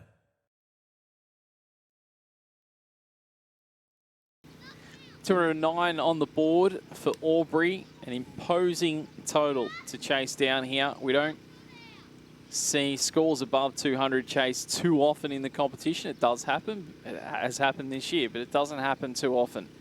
Joe Cook on strike. Diplock to continue. He has a couple of wickets to his credit. Coming off a 27 not out with a bat as well. This man in the maroon hat is the big wicket here. I like to see Dixon bowling in tandem with Brown. Just the two spinners, one spinning into the right-hander, one spinning away. Again, absolutely stroked that beautifully through the covers. This time, just one run. Yeah, got a bit cleverer there, the boys. They put a man out there just for the drag down one, because he does hit that ball beautifully, doesn't he? Okay, so just a ring field in place now. Still got to go with the slip, though. Look at the angle across. Oh, he gets straight. It's like he doesn't get work to the leg.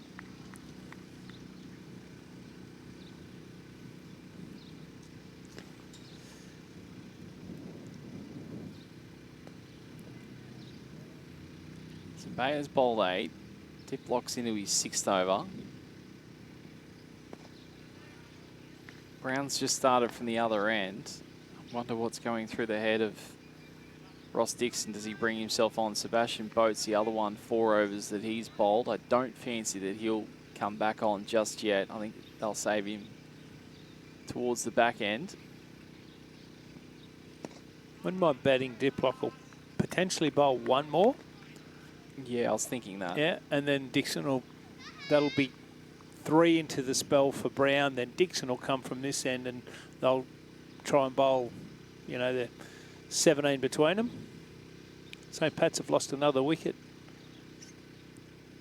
in their chase of 255. There's a chance here, no. Oh, he runs in and takes the bails off anyway, but Angus Sinclair's basically down here with us when he does. So 8 for 255, Coral with St. Pat's 3 for 67. Wouldn't want to keep losing wickets, would they? Scammell? Yes, caught Jared Hatton, bowled Luke Backhouse for 10. So it's Dean Nicholson in now with Mitch O'Brien, Angus Kilby, Luke Evans and Nick Brown. And then you've got a couple of bowlers to finish that off. So they'll be looking for a partnership for sure. East Albury have lost a wicket. They're 3 for 81, chasing 142. Wodonga have lost 2 wickets. They're 4 for 46, chasing 168. That Lavington posted. So almost perfect scenario for Albury today is that St. Pat's go down in that game. They obviously beat Belvoir. Yeah, they beat someone around them and then the team above them get beat. Just wait for this ball. And then, yeah. So they got that side of the equation. But then Raiders, if they can knock off East Albury, would be the other thing that would top it off. Wodonga and Lavington, not so much of a concern to them. Obviously, they'd like Wodonga to win. But if they could win today and then have those results, have Raiders somehow beat East Albury, and just as important, Coral roll St. Pat's, that, gee, they make up a whole game on 2 sides that were sitting above them and open up a real gap to that 7th position as well.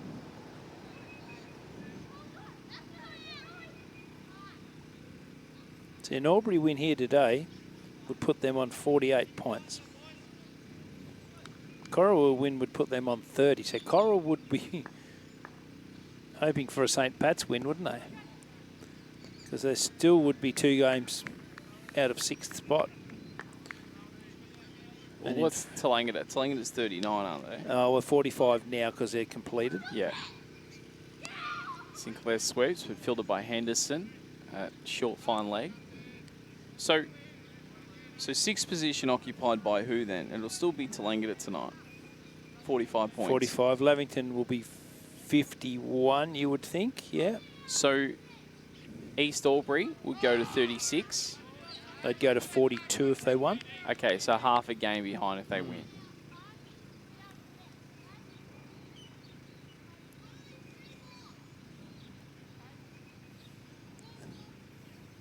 We've got the magic round 2, mate, in a couple of weeks.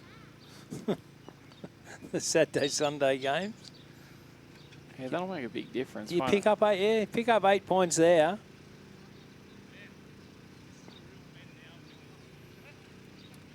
See, you're on the money with Diplock. He's going to bowl his 7th over now. Let's keep an eye on Ross Dixon and see if he decides to swing the arms over at any stage during this over. Oh, I sense the... Reckon might go 8. I don't know. There will be a decision at some point from Dixon, but I really do sense that they feel there's another wicket in it for them. They can win the game right here, right now. Yeah, no, he's captained pretty well today, hasn't he? He's been attacking fields, which is the reason why they're 71, obviously. And some good batting from Joe Cook and Gus Sinclair.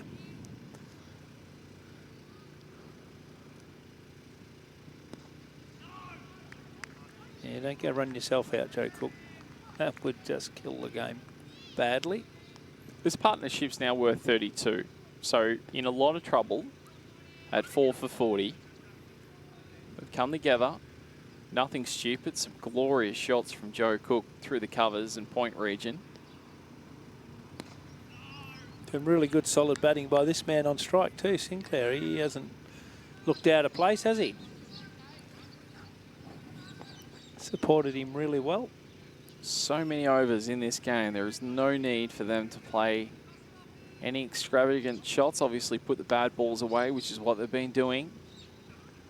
Stay in that positive mindset and some very good running between the wickets, which has. And look, yeah, sure, there was a chance for Ross Dixon to come in then, but Cook wouldn't have been far away from being in his ground. It was, again, good positive cricket from Belvoir. Well, it forced Dixon to attack the ball as hard as he could, and he had to pick it up first go, and he had to throw the strike straight away, didn't he? And he didn't even pick it up in the end because he had to come in so hard. So, yeah, it was well done. And that's how you sneak up on the total, too. You just keep it ticking over. You don't get stagnant. Running between wickets has just been an absolute feature between these two since they've been together. We've had a couple of weeks where we've seen some terrible running between the wickets. But, yeah, no, these two are doing really well. Pretty sure this will be Diplock's last over. They'll leave 2 in the bank. Oh, unless he gets a feather on that and gets a wicket. No. Well, it'll give him 3 in the bank, Dave. Oh, sorry. Yep, that's 7. Yep.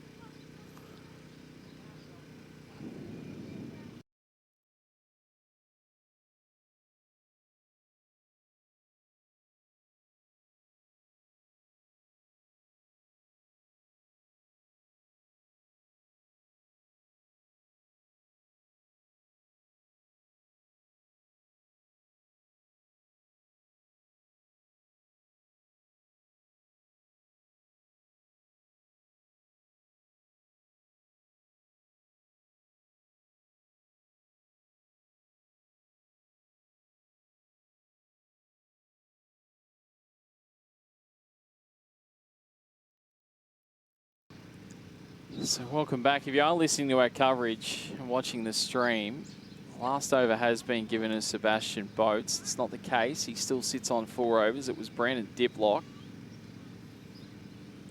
who's completed 7. Cade Brown into bowl. Full bowled, threw it right up above his eye line, and then it dipped on him. And all he could do was just block it into the offside.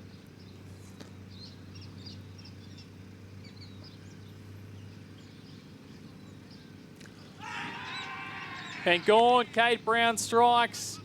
So Joe Cook departs. The wicket does fall. The man they wanted is gone.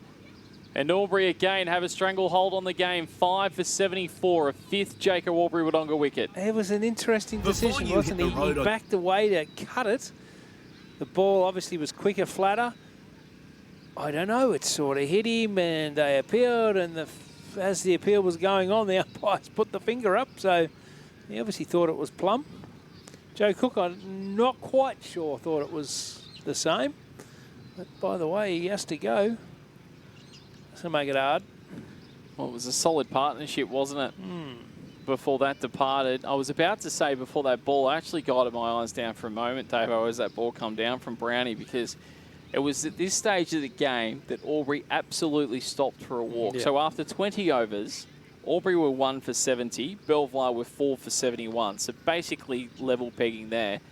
But from 20 to 30 overs, Albury only added 15 runs. So they went from 1 from 70 at 20 overs to 3 for 85 after 30. They crawled at that point in time. I think we did well to stay away. That's amazing. And now, and obviously they're thorough at the end, now they've picked up an early wicket here in that 10 over period and got the main man out. So that's a huge wicket.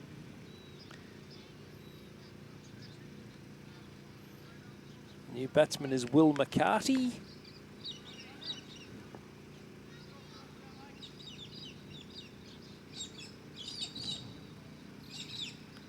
One thing you don't want to give Cade Brown is confidence. Whether it's bat or ball, he can be a freak and very nearly an edge.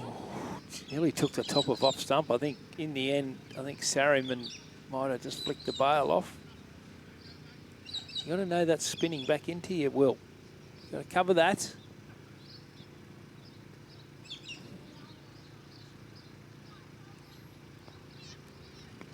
He's likely to pick up 3 or 4, Brown. Yeah, well, that's what I'm saying. Like, so I'm just looking at his figures now. He's bowled 16 balls. His second ball went for 4. That's all they've scored off him. The other 15 balls have been nothing. A wicket and then dots. That's the thing with the leg spin. The more they bowl, the better they come out. The more dangerous they are. And he comes again. Throws it wide. Tries the big sucker punch. It's going to be a wide. So Ross Dixon's come into a silly mid-wicket position here. Catching man about 5 metres from the bat. 5 or 6 metres from the bat here.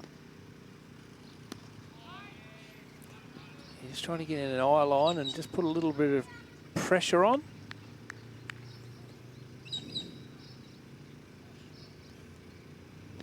What you do here, Brown, for the last ball? Just fires one in fast.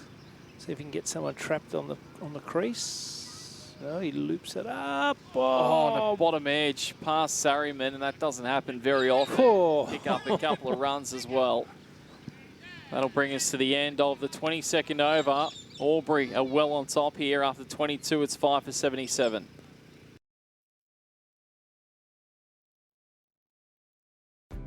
Give me space days, cringe days, sleepy days, and binge days. Every day lives here with Cavalier.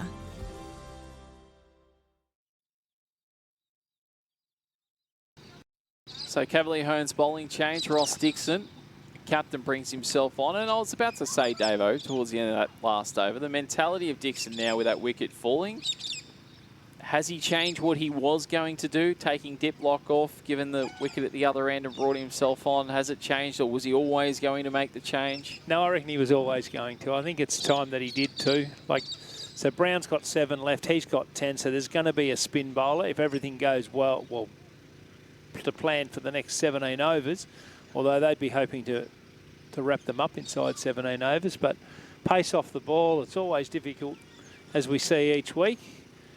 And spinning in, spinning away, we've got the perfect combination. He's hard to get away, Ross Dixon, as we know. So this game could really start to choke up here now. Well bowled to start with, right on the spot. So deep square and deep mid-wicket, both out for Dixon here.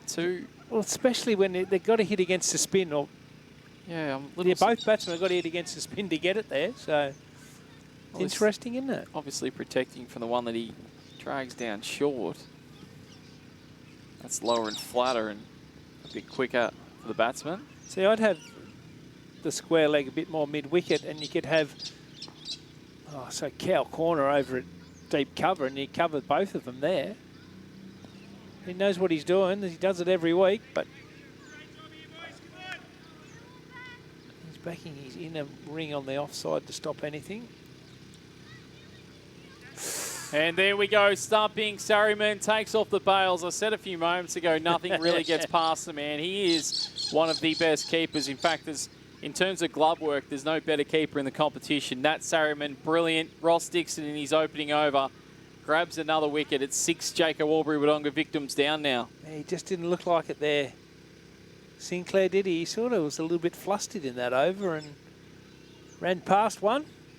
Dixon stayed outside off stump. He showed him he was going to protect the leg side boundary, but stayed outside off stump, and he came down the wicket probably to try and skip down and hit him through the offside and missed it and ran past it. And yeah, I think once you miss it, I think Surreyman's going to have you fairly quickly. I believe Jensch is the new batsman. He can hit a ball, Matt Jensch. He's going to need to today.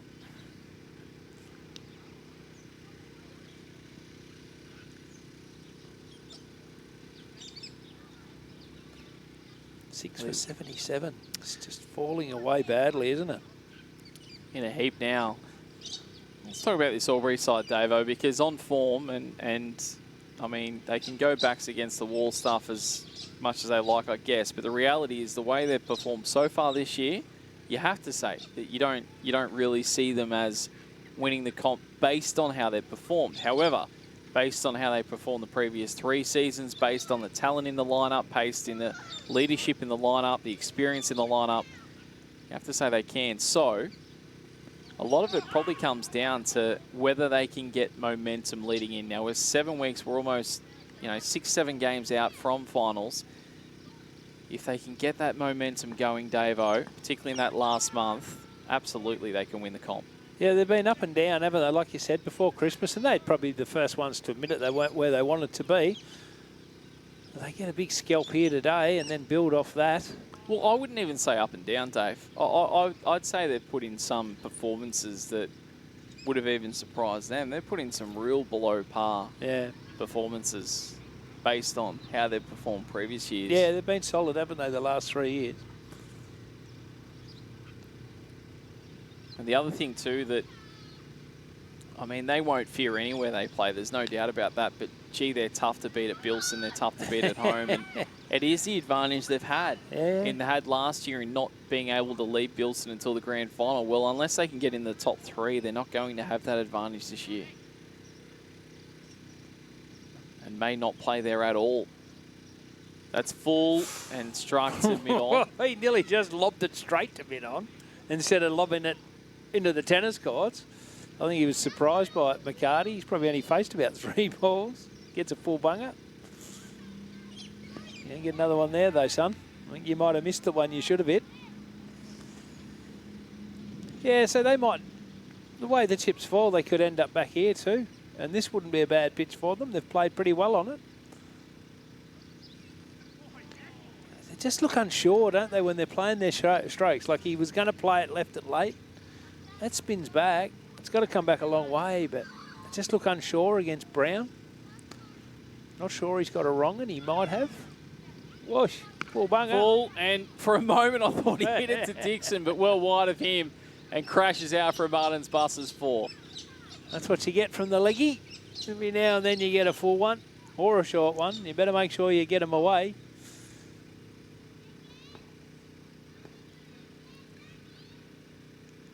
Well, it seems a mile away right now, 210, Davo. How do they play it? Do they play their shots now, or they still believe that they can just knock it around and have the talent to push this game into the 40th plus over? That's tricky, isn't it? Because it's such a long way away. I think they've probably just got to try and move the game and score the runs. Because you're probably going to get picked off if you just hang around, aren't you? But if you can get 2 blokes that can get themselves going.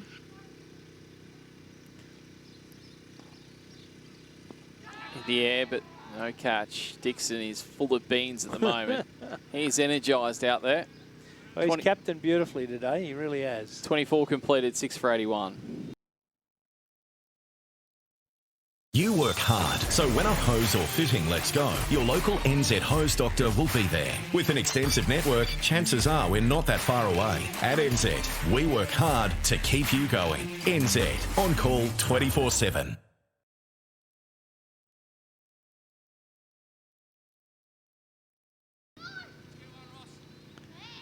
Albury in an extremely commanding position here. In a big game for them today. In terms of playing finals, in terms of asserting themselves on this competition once again. The man bowling, the captain and his side, have delivered 209 with the bat, and now their opponents, one of the premiership favourites coming into this round, 6 for 81.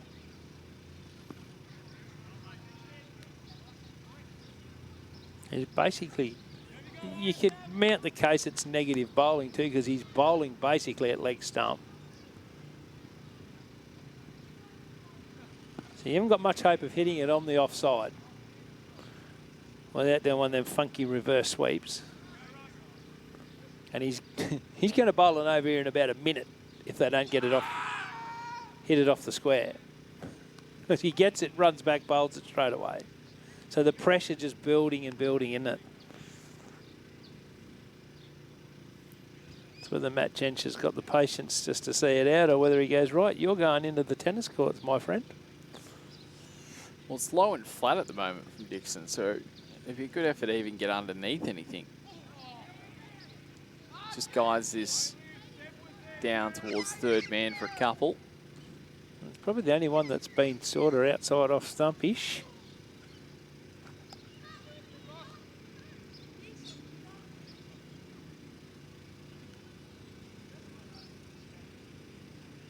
Right arm finger spinner around the wicket to the right hand batsman. Bowling at leg stump.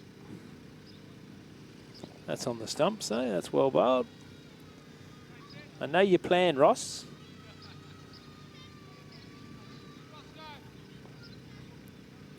It's not a bad one either. It's very hard to get him away.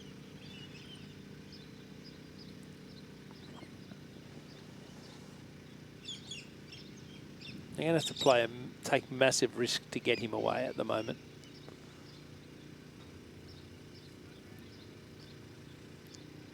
St. Pat's are 4 for 97, Davo, now. It's a long way away, isn't it? Mitch O'Brien's still not out 16, but 4 for 97, chasing 256 to beat Corowa. Luke Backhouse, who is in his final over, has 3 for 33. Yeah, Wow. So Riverina Opens rep this year, Luke was. So it's good to see. Another young spinner. Tallangatta have won an incredible game against New City. New City bowled out for 57. Tallangatta winning 2 wickets to spare. They were in a heap of pain. I think 7 for 31 or so at one stage. And this will be a wide. 142 on the board to the Raiders. And they've proven a nemesis a little bit at stages this year. East Albury, after 32, are 4 for 102. So they're not home yet, but Matt Tom is still not out. 47 off 87 with a couple of boundaries. Just a grafter, isn't he? He just keeps you out there, and you got to blast him out to get him out. He's in good form at the moment. Lavington all out for 168 in the 50th over. 3 balls to spare, should win their game. Wodonga are 5 for 65 in the 27th. Struggling along the Bulldogs at the moment, aren't they? 2 for 15 to Nick Roebuck. Big Nick Roebuck. Coach Nick in Southern Riverina. And that'll be 4. Lovely shot. Got in a good position early and whipped it away. McCarty out to the mid-wicket boundary. That was a really good shot by McCarty. He dropped it, dragged it down. He made sure he didn't miss out on that one. He got surprised with a couple of full bungers, but the short one was to his liking.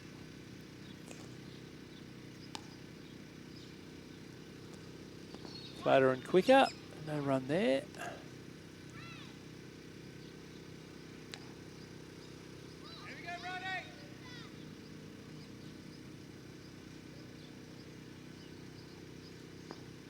Oh. I'm surprised it took the umpire that long to raise the hands for a wide. That was a wide as soon as it left his hand. And then it spun away as well. Just big old drag down.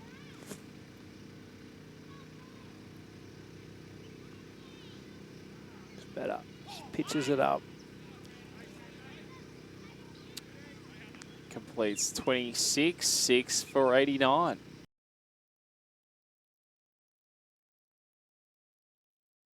Come to the Albury Brewhouse. Relax and unwind in modern surrounds. Great staff, a fantastic menu specialising in share plates. A great place for all ages. The Albury Brewhouse, open 7 days.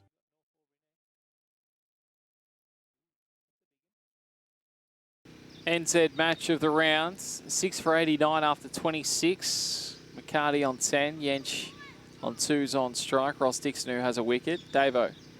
Yeah, big game next week. I thought I'd have a look through, see what's coming up. Especially for Albury, because if they get a win here, they get rewarded next week with North Albury at home. But coming off the bye, North Albury, so... Why do I feel like North Albury had 2 byes in a row? Did they play last week? Yeah, they did, yeah. Who did they play? Yeah, they did. They flogged Lavy. Yeah, they did too, yes. I just feel like they haven't played for...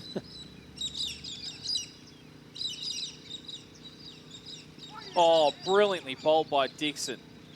McCarty didn't get a feather on it. Stayed in his crease as well. Sarriman in a flash with the bails off.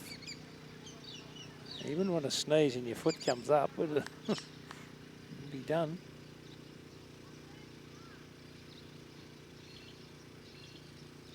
Pulled away and does beat fine leg.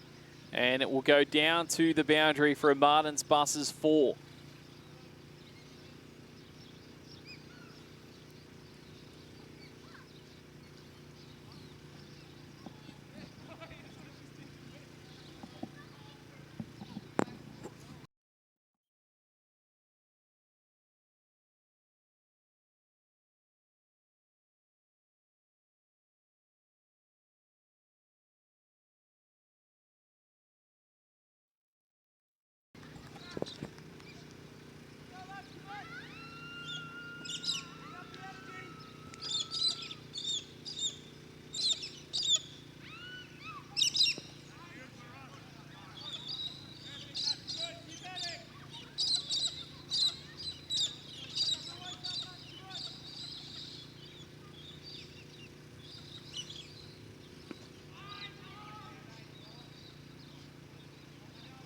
Racing through his overs here, Dixon.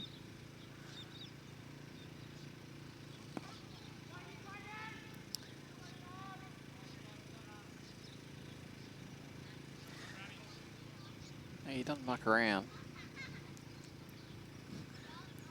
No, he gets it, doesn't he? It just builds so much pressure by getting through the overs as quickly as what he does. If they can somehow get up from here, Belvoir, you've got to fancy, given how well they've done this year and how they're one of the premiership favourites, Davo, if they got up from here, boy, what would that do for their confidence? Pick up a bit of confidence, wouldn't you? Oh. So you got to remember too, Caden Withers hasn't played today. That hurts. So Caden Withers, Josh Wood, Lockie McMillan out of probably their very best side. Yeah, well, Josh Wood ain't coming back No, he's now, not coming back. so he's out. Lockie won't play again this year either. Well, he hasn't played at all, so yeah. He's got to have but it reconstructed. I see what you mean for next year if they can keep the same list. There were hopes of McMillan being able to bat come finals, but that's obviously now dashed. No, he's going to have a shoulder operation, unfortunately. I was talking to him earlier today and said, mate, you might have to go back to being a wicketkeeper. He was a really good junior wicketkeeper. He may not be able to, who knows what the shoulder reconstruction does to your bowling arm. Seb Bates had rolled slowly to him and he fell over.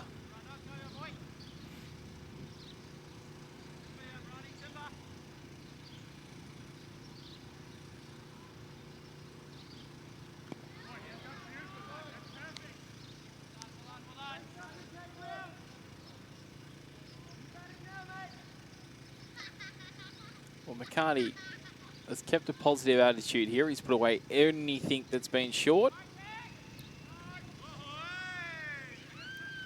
Yeah, he's got to keep trying to score, doesn't he?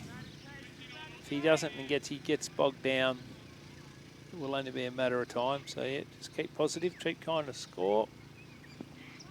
It's very hard when he's pitching them beautifully at the moment, Brown, but you never know. The next one might be the short one or the full one. Very difficult thing to do, leg spin, as we know. It's pitched outside leg stump, surely. Starting to really move through the overs now. 28 completed, 6 for 95. Before you hit the road on your next adventure, make your first stop Jayco Albury Wodonga. We are more than vans and campers. We can repair and service all makes and models and undertake insurance repairs in our state-of-the-art service centre. From bikes to brakes and with all the big brands. We can set you up with all your parts and accessories needs. Get on the road sooner with Jayco Albury Wodonga, your one-stop RV shop. Ross Dixon to continue. Matt Yanch on strike. He sits on 4. Will McCarty on 14. He dropped it in short, but it didn't get up very high. Jench did well.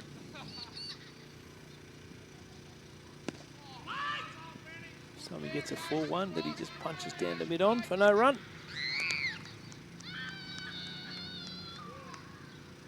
Signals to Brown at mid-on. What's he going to do? Throws it up, hoping that he'll drive it in the air. Well, I thought for a moment Yench might have backed away then because he was nearly in his delivery stride, Ross Dixon, before Yench actually looked up. That's how quick Dixon was. Clipped away through mid-wicket for a single. Dixon was in his run-up before Yench had basically taken his stance. Yeah, he's within his rights just to move away, isn't he? Oh, I was really surprised he didn't.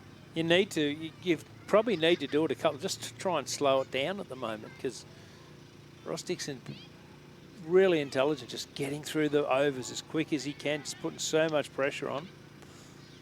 And Belvoir just letting him dictate terms, aren't they?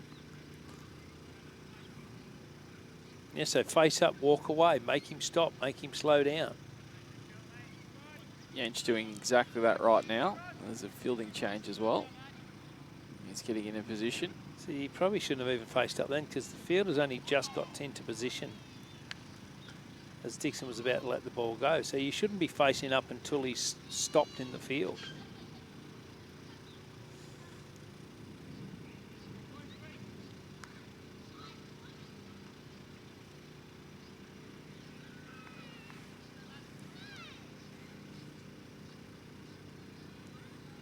Ross Dixon controlling it beautifully.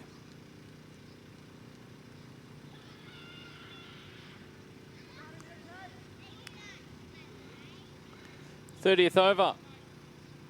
6 for 97. Not completely out of this game just yet. The Eagles, they'll believe they can still win it. Certainly the 2 men at the crease will believe they can win it. We've got a development at Birrelea too, mate. When you're ready, Davo. Get him bowl this one. The Raiders 142, East Albury 5 for 109. But the most important thing it is Matthew Tom has been run out for 48. So that leaves Jacob Smith and Gagan Singh. Alex Takel, Cameron White, Luke Bronkhorst and Max Diffie to get the 30. It's only 30 odd runs, but they do have a habit of getting out against Raiders. That's a huge result if the Raiders win. That's a huge result. That'd be 2 in a row. Yeah, for East Albury. Gets them running again, doesn't it? For East Albury. Yeah. That's that'd be a dagger, Yeah. I mean, Raiders need a minor miracle to make it, and they mathematically can, but gee, for East Albury. The middle of the pack teams just keep winning and losing, don't they? No one can get on a run. that can get themselves up there. They look like they're going to, and then they drop one. And one they should win.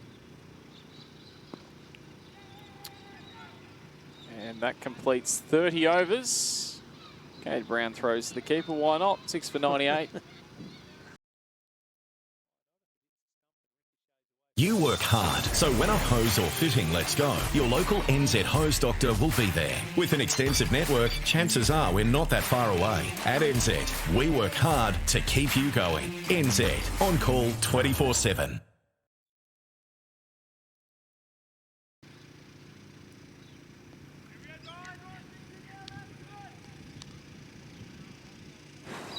Hasn't this round thrown up some things? I mean, East Albury, by all reports, could still obviously win that game, Davo, but... They should, but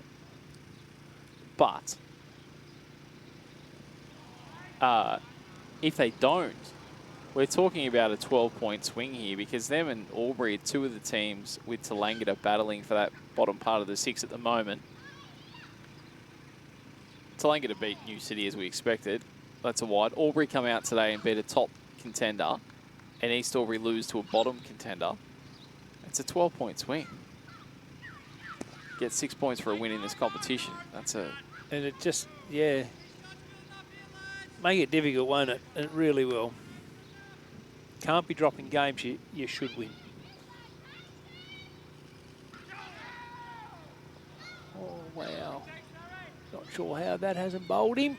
I think it's probably, I'm not the only one here. Gone the big whoosh. Missed everything. It's made this over really slow, Murph. We're in a minute into it and he's only bowled 3.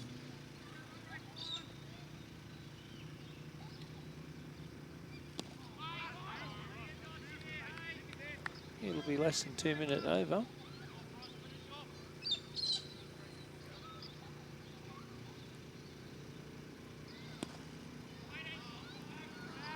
One to come. Minute 30 in.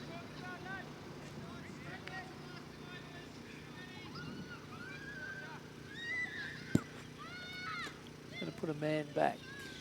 Well, I suppose if you bowled at 5 balls in the minute 30, you've got a bit of time up your sleeve to play around with the field, haven't you? Punch, no run. Minute 47 that overtook, and he had it wide in there. So you're looking at a minute and a half, probably an over for Ross Dixon. Let's do that. For the rest of the year, let's have a look whether Ross, and he's the type of character I reckon would do it for us. Let's see whether we can get him to set a world record. Let's see if we can get him to complete an over in 40 seconds 90 seconds or something? Yep. Well, 60 seconds.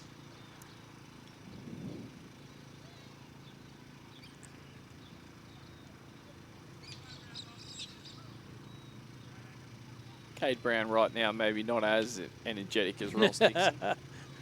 Oh, he's doing something infinitely more harder. You want to just take a bit of time and concentrate. It's dragged down, but he gets away with it. Oh, we're going to start pinging around, are we? Like we're in indoor nets.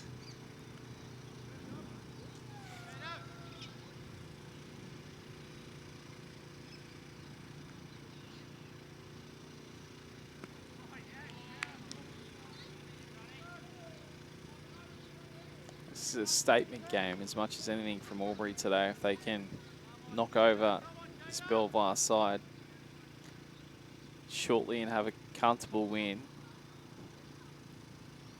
on their own turf, it'll say something to the rest of the competition, I think. Yeah, it'll certainly make him stand up and notice, won't it? I thought coming here, I actually picked Belvoir in this game, but... Well, it's hard not to. Well, I've turned into a bit of Lou Richards, mate. So if I pick you, you'd be better off sticking your money on the other one. It's terrible. I can't even get close. The only one I usually get right's the grand final. Everything else I get wrong. We got some of the best human beings you're likely to meet in this Albury lineup. They're terrific guys, but the reality is their performances haven't had them in the same breath as Belvoir, St. Pat's or North Albury this year. Let's just hope that Belvoir don't, get into that position where they got last year, where they were the ones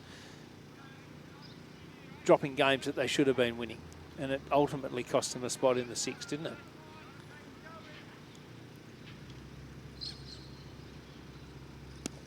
Who knows? It may end up being a good result for Belvoir in terms of it might be that loss they say you need to have. You think everything's going well. Yep. And then you uncover some things that perhaps aren't going so well. We'll take another break, Davo. 6 for 99. Come to the Albury Brewhouse. Relax and unwind in modern surrounds. Great staff, a fantastic menu specialising in share plates. A great place for all ages. The Albury Brewhouse, open 7 days.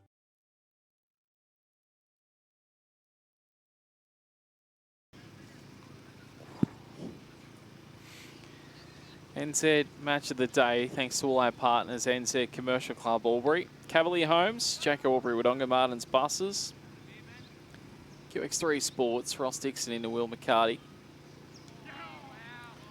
Well bowled. Terryman holds the ball at the stump in case McCarty overbalances and falls out of his crease. He doesn't.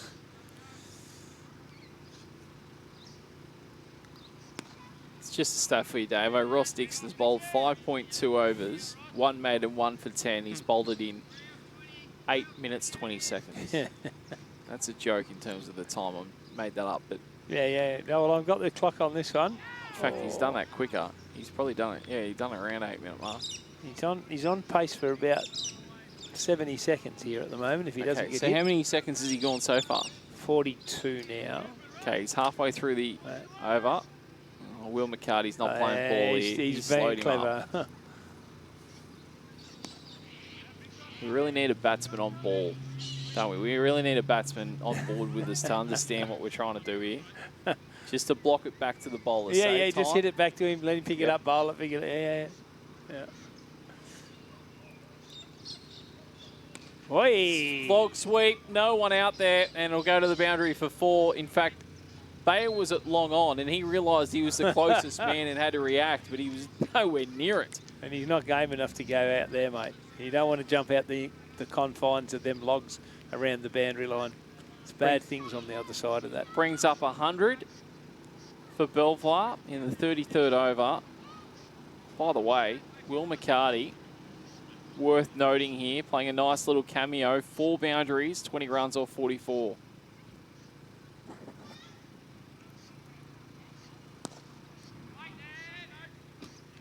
So basically the same, 1 minute 47 for that over, and he got hit for a 4. We got a drink break at the end of this one.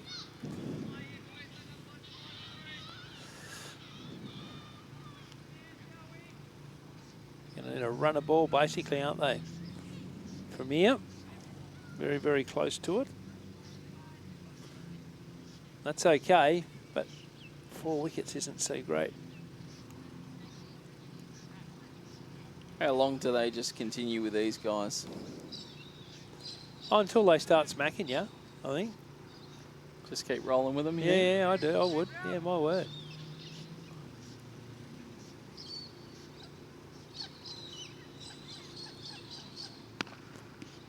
He's gone out and hit a wide there, Matt Jench. Yeah, probably should have let that go. And then it's come off the foot of Cade Brown, and Johnny Spence has fielded it mid-on.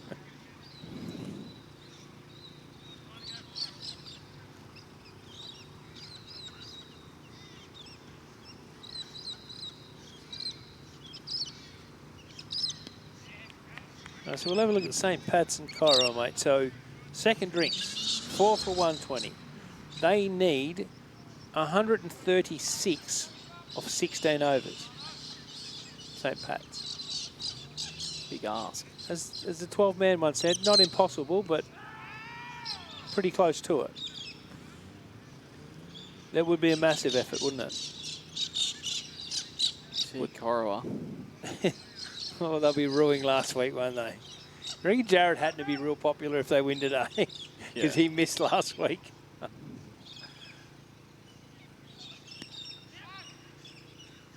Although, mind you, if they lose today, it'll be the second time they've made 250 and lost this year. Beat. Yeah.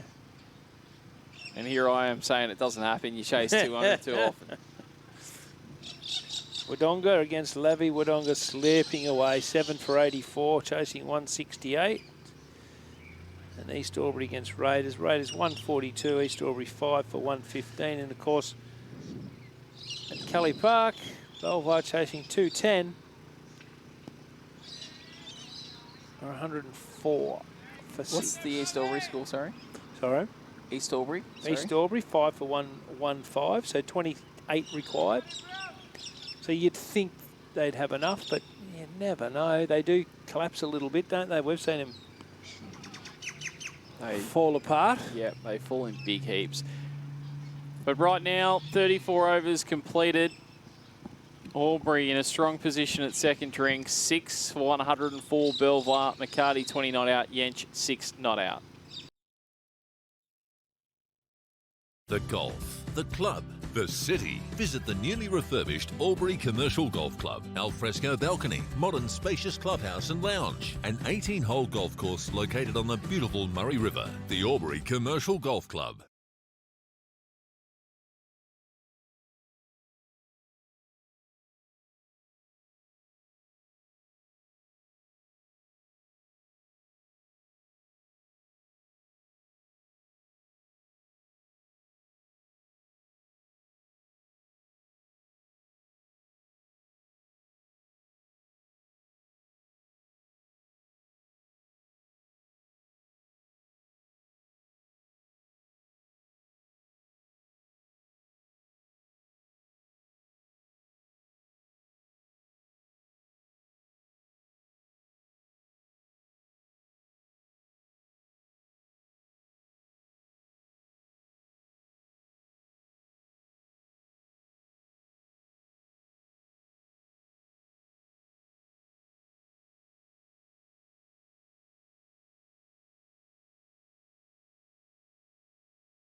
Before you hit the road on your next adventure, make your first stop Jayco Albury Wodonga. We are more than vans and campers. We can repair and service all makes and models and undertake insurance repairs in our state-of-the-art service centre. From bikes to brakes and with all the big brands. We can set you up with all your parts and accessories needs. Get on the road sooner with Jayco Albury Wodonga, your one-stop RV shop. Give me space days, cringe days, sleepy days, and binge days. Every day lives here with Cavalier.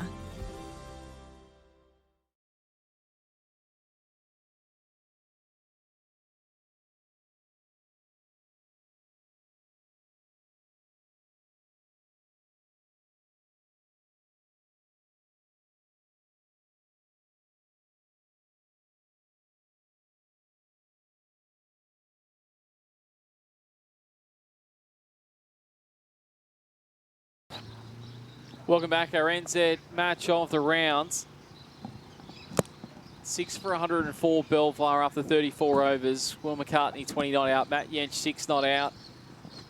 The spin double operation through these middle overs. Ross Dixon and Cade Brown is just whipping through the overs in terms of bowling for Albury. Shantu Bayer in his first game back for the club, 1 for 24 of 8 overs, the leading wicket taker last year in the Cop. Brandon Diplock, 2 for 21 off 6. Sebastian Boats, 1 for 24 or 5. In fact, that's wrong. Boats has only bowled 4 overs, 7 overs to Brandon Diplock. They changed those two around before. Cade Brown, 9 overs. He has 1 left, 1 for 20. Ross Dixon in his 7th over, he has 1 for 14. Bowling at an average of 1 minute, 43 seconds and over. He's flying. He's into Yanch, who's French cutting this down towards fine leg for a couple. Well, the field set, that's probably the best shot he can get away with at the moment, unless he goes over the top, and he's not getting enough to get under. Dixon's getting a few to stay down too, so he must be careful there, but he's caught in that spot where they need 106, and they only got 95 balls to get him in, so... 104 now in 94. Yep. The comparison, after 34 overs. They'll be in front. 4 for 95 to 6 for 104. So they're in front by 9. You got to factor in 60 in the last. That's true. But I think they still believe. I think they wanted to get through. Misfield by Brown will pick up another couple. Yeah, bad misfield there. Got to do better than that, and probably, without being harsh on Caleb Martin, he probably should have been around. Once he seen Cade Brown misfielded, he took off like a startled rabbit, but he got back for 2. Not even interested in playing a shot there. That's your one you get outside off stump, Matty. I don't think you're going to get too many, mate. You might want to try and gut him or hit him somewhere.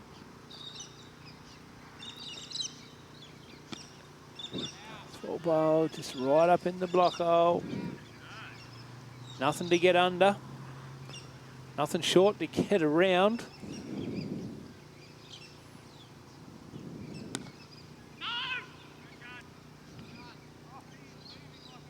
And there's another one gone.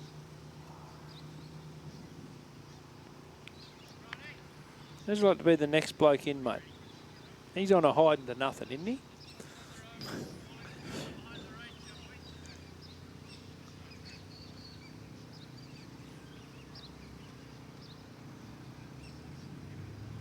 Play for a nice little nod out. So East Albury have steadied the ship. They're 5 for 130 in pursuit of Raiders 142. So 13 to get, 12 overs to get them. Wodonga, they're a wicket away from a massive loss to Lavington. 9 for 91. And Paddy's 4 for 124. They need 132 of 14 overs. Good luck. They might get them, but gee whiz. Know where I'd rather be sitting. Kilby and O'Brien are the not-out bats, so not all hope's lost. There's a big Pulled air. away, man out there, and that'll take some catching. An absolute brilliant catch. Will McCarty, as he has done all day, quick positive movement. Struck it nicely, but an amazing catch has been taken. He departs as 7th Jacob Albury Wodonga wicket falls, and I think over there it is Dom Stockdale. Yeah, I reckon it is too. Taking the catch. Exceptional. Wicket keeper diving forward. That's a great catch, isn't it? And poor old Will McCarty has to leave. He can't believe it. Yeah. Well, incredible stuff. 7 down now. He had to keep being positive. He has all day. A second wicket. He's just thrown his bat away. Cade Brown. In disgust. Yeah, I feel for him there. He hit it really well, didn't he? Hit it to the longest part of the ground. A full-length diving forward catch at his ankles to catch him. Ah, jeez. That was a good catch. I think it's Brad Freak that's come out, is it? It's number 65, it certainly will be. Great year.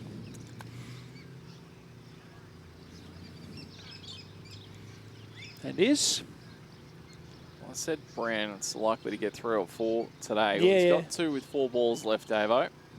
Yeah, you wouldn't put it past him getting another one, would you? Just make things happen, the leg spinners, either way. Right on the money. I'll tell you, I'll give you a tip though, mate. It's bloody hard being the father of a leg spinner. I can tell you that right now. East Albury have lost a wicket after I just said they were What cruising. are they now? 130 for 6. Chasing 143 to win. Yeah. Cade Brown, 9.4 overs, 2 maidens, 2 for 20. Fair to say he's done his job. Missed out with a bat today. But always in the game. Batting, bowling or fielding. This will be freak off the mark with a single. Spencer missed field, so he'll pick up a couple.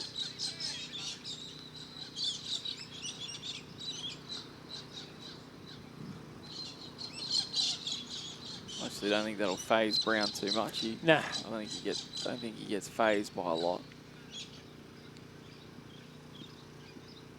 Final ball to Brad Feek, who lines up like a baseballer and slaps this to cover for no run.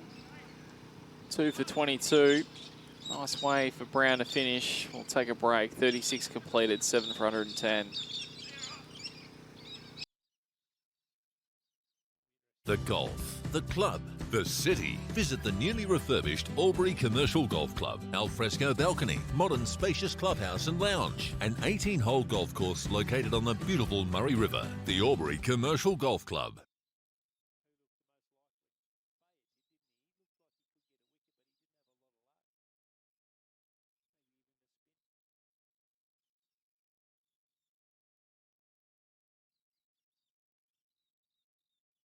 So NZ match of the day, 7 for 110 after 36. Yench 10, Freak on 2. Ross Dixon to continue. Cade Brown's bowled out. So the question is, Davo, who takes the pill from the other end? I'm going to go with Bayer. Well, he's only got 2 up his sleeve. And in the air, a chance of a catch to Caleb Martin and taken as well. So good catching in the field as well as bowling from Albury. Matt Yench departs. 8 Jaco Albury-Wodonga wickets, and the near is now, the end is now 9 for Belvoir. I was going to go there too. I'm glad you stuffed that up. Yeah, look, there's not, like, he's bowling wide of the leg stump, angling into the legs of Matt Jentz. There's nowhere else he can hit the ball. And he's tried to get it over for a 6, and he's just found the man at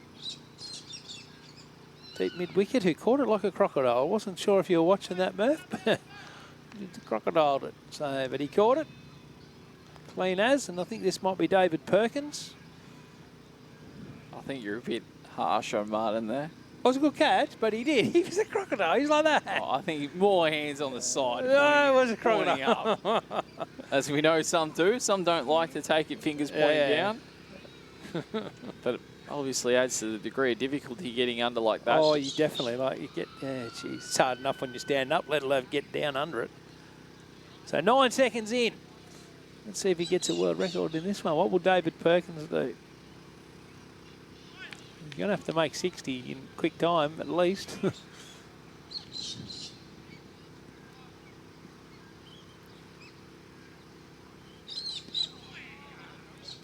Inside edge. Gets him off the mark. Always funny to watch the bowlers bat, isn't it? He put his foot down the wicket, he retreated his foot, and he jammed down with the bat. Got a thick outside inside edge and went onto the leg side for 1. They set themselves for this game today, Albury. See, Dixon's walking. Yeah. Brad Freak's barely going to look up. Large appeal, very close and given. No hesitation from the umpire. Ross Dixon has 3, has 2 in the over, and 9 for 111. But as you said, Murph, he barely got to look up. He should have backed away then, shouldn't he? Because Dixon was about to put his back foot down, I reckon, when he looked up and the ball's on him. Probably should have backed away. He's bowled well. He's been very clever, Ross Dixon, here today. He set really good fields early, attacking fields. You could say he bowls negative line, but you could also argue that it's an attacking line too, because it forces the batsman to do something completely different. Bowled really well, captained well. His side's been outstanding today, and they're going to wrap up a win here in the next half an hour, and a really well-deserved one at that too. Bailey Jerram, the new batsman. I've said for a while, Dave, I think he's one of the best captains in the comp, Ross Dixon. I really do. He's proved it today, hasn't he? He really has today. Yeah, I think just in general, he's generally a pretty good skipper. They're going to be very, very happy today, the leadership group of this side.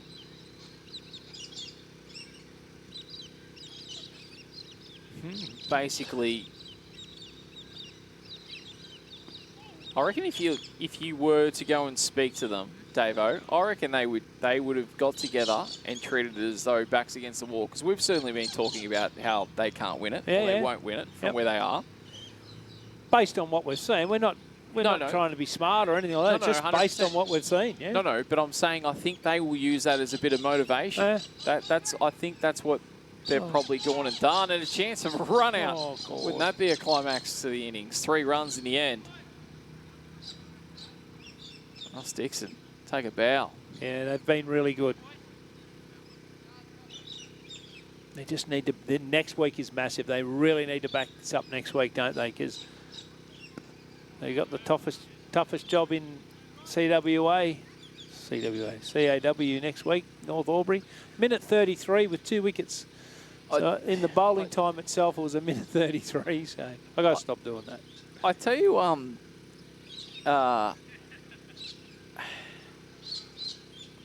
for North Albury's perspective, I mean, they're probably going to finish top anyway, but in terms of a minor premiership, they'd be very happy in Belvoir and St. Pat's losing today. Yep, get them away from them. And a good result for Lavie too. Yeah. Gives them the bonus 6 points. I mean, they were always going to beat Wodonga, but a bonus 6 points that both those... Well, they weren't probably expecting this result. Yep. But mind you, those other games are still in the balance, but... Yeah, that'll be interesting. What's going on at Raiders? It's only a few Raiders miles and away. East Albury, 143 to win. East Albury needed. They were 6 for 130. Davo, what do we got now? They are... Cavalier bowling change here. Caleb Martin to bring up the attack. Yeah, 6 for 134, so they're just creeping up on it. Caleb Martin couldn't take a wicket first ball and end this innings, could he? Wodonga's still alive, 9 for 105, chasing 168. St. Pat's have lost another wicket. They are 5 for 137. And look, without being rude, and it'll be a great effort. No, they're 6 for 137. There would be a fat lady in Albury somewhere. Just warming up the vocals. Cut the point. Bayer has a shot. 6 for 137. Who's the not outs? Tendai, Chisoro, Nick Brown, and then you're going to have... So Luke Evans hasn't batted. Josh Murphy and Isaac Kieran. Did Luke Evans even play? Yeah, no, he bowled. Punch by Perkins. No run. And earlier today, of course, chasing 58 to win, bowling New City out for 57. An absolutely incredible result. 8 for 58.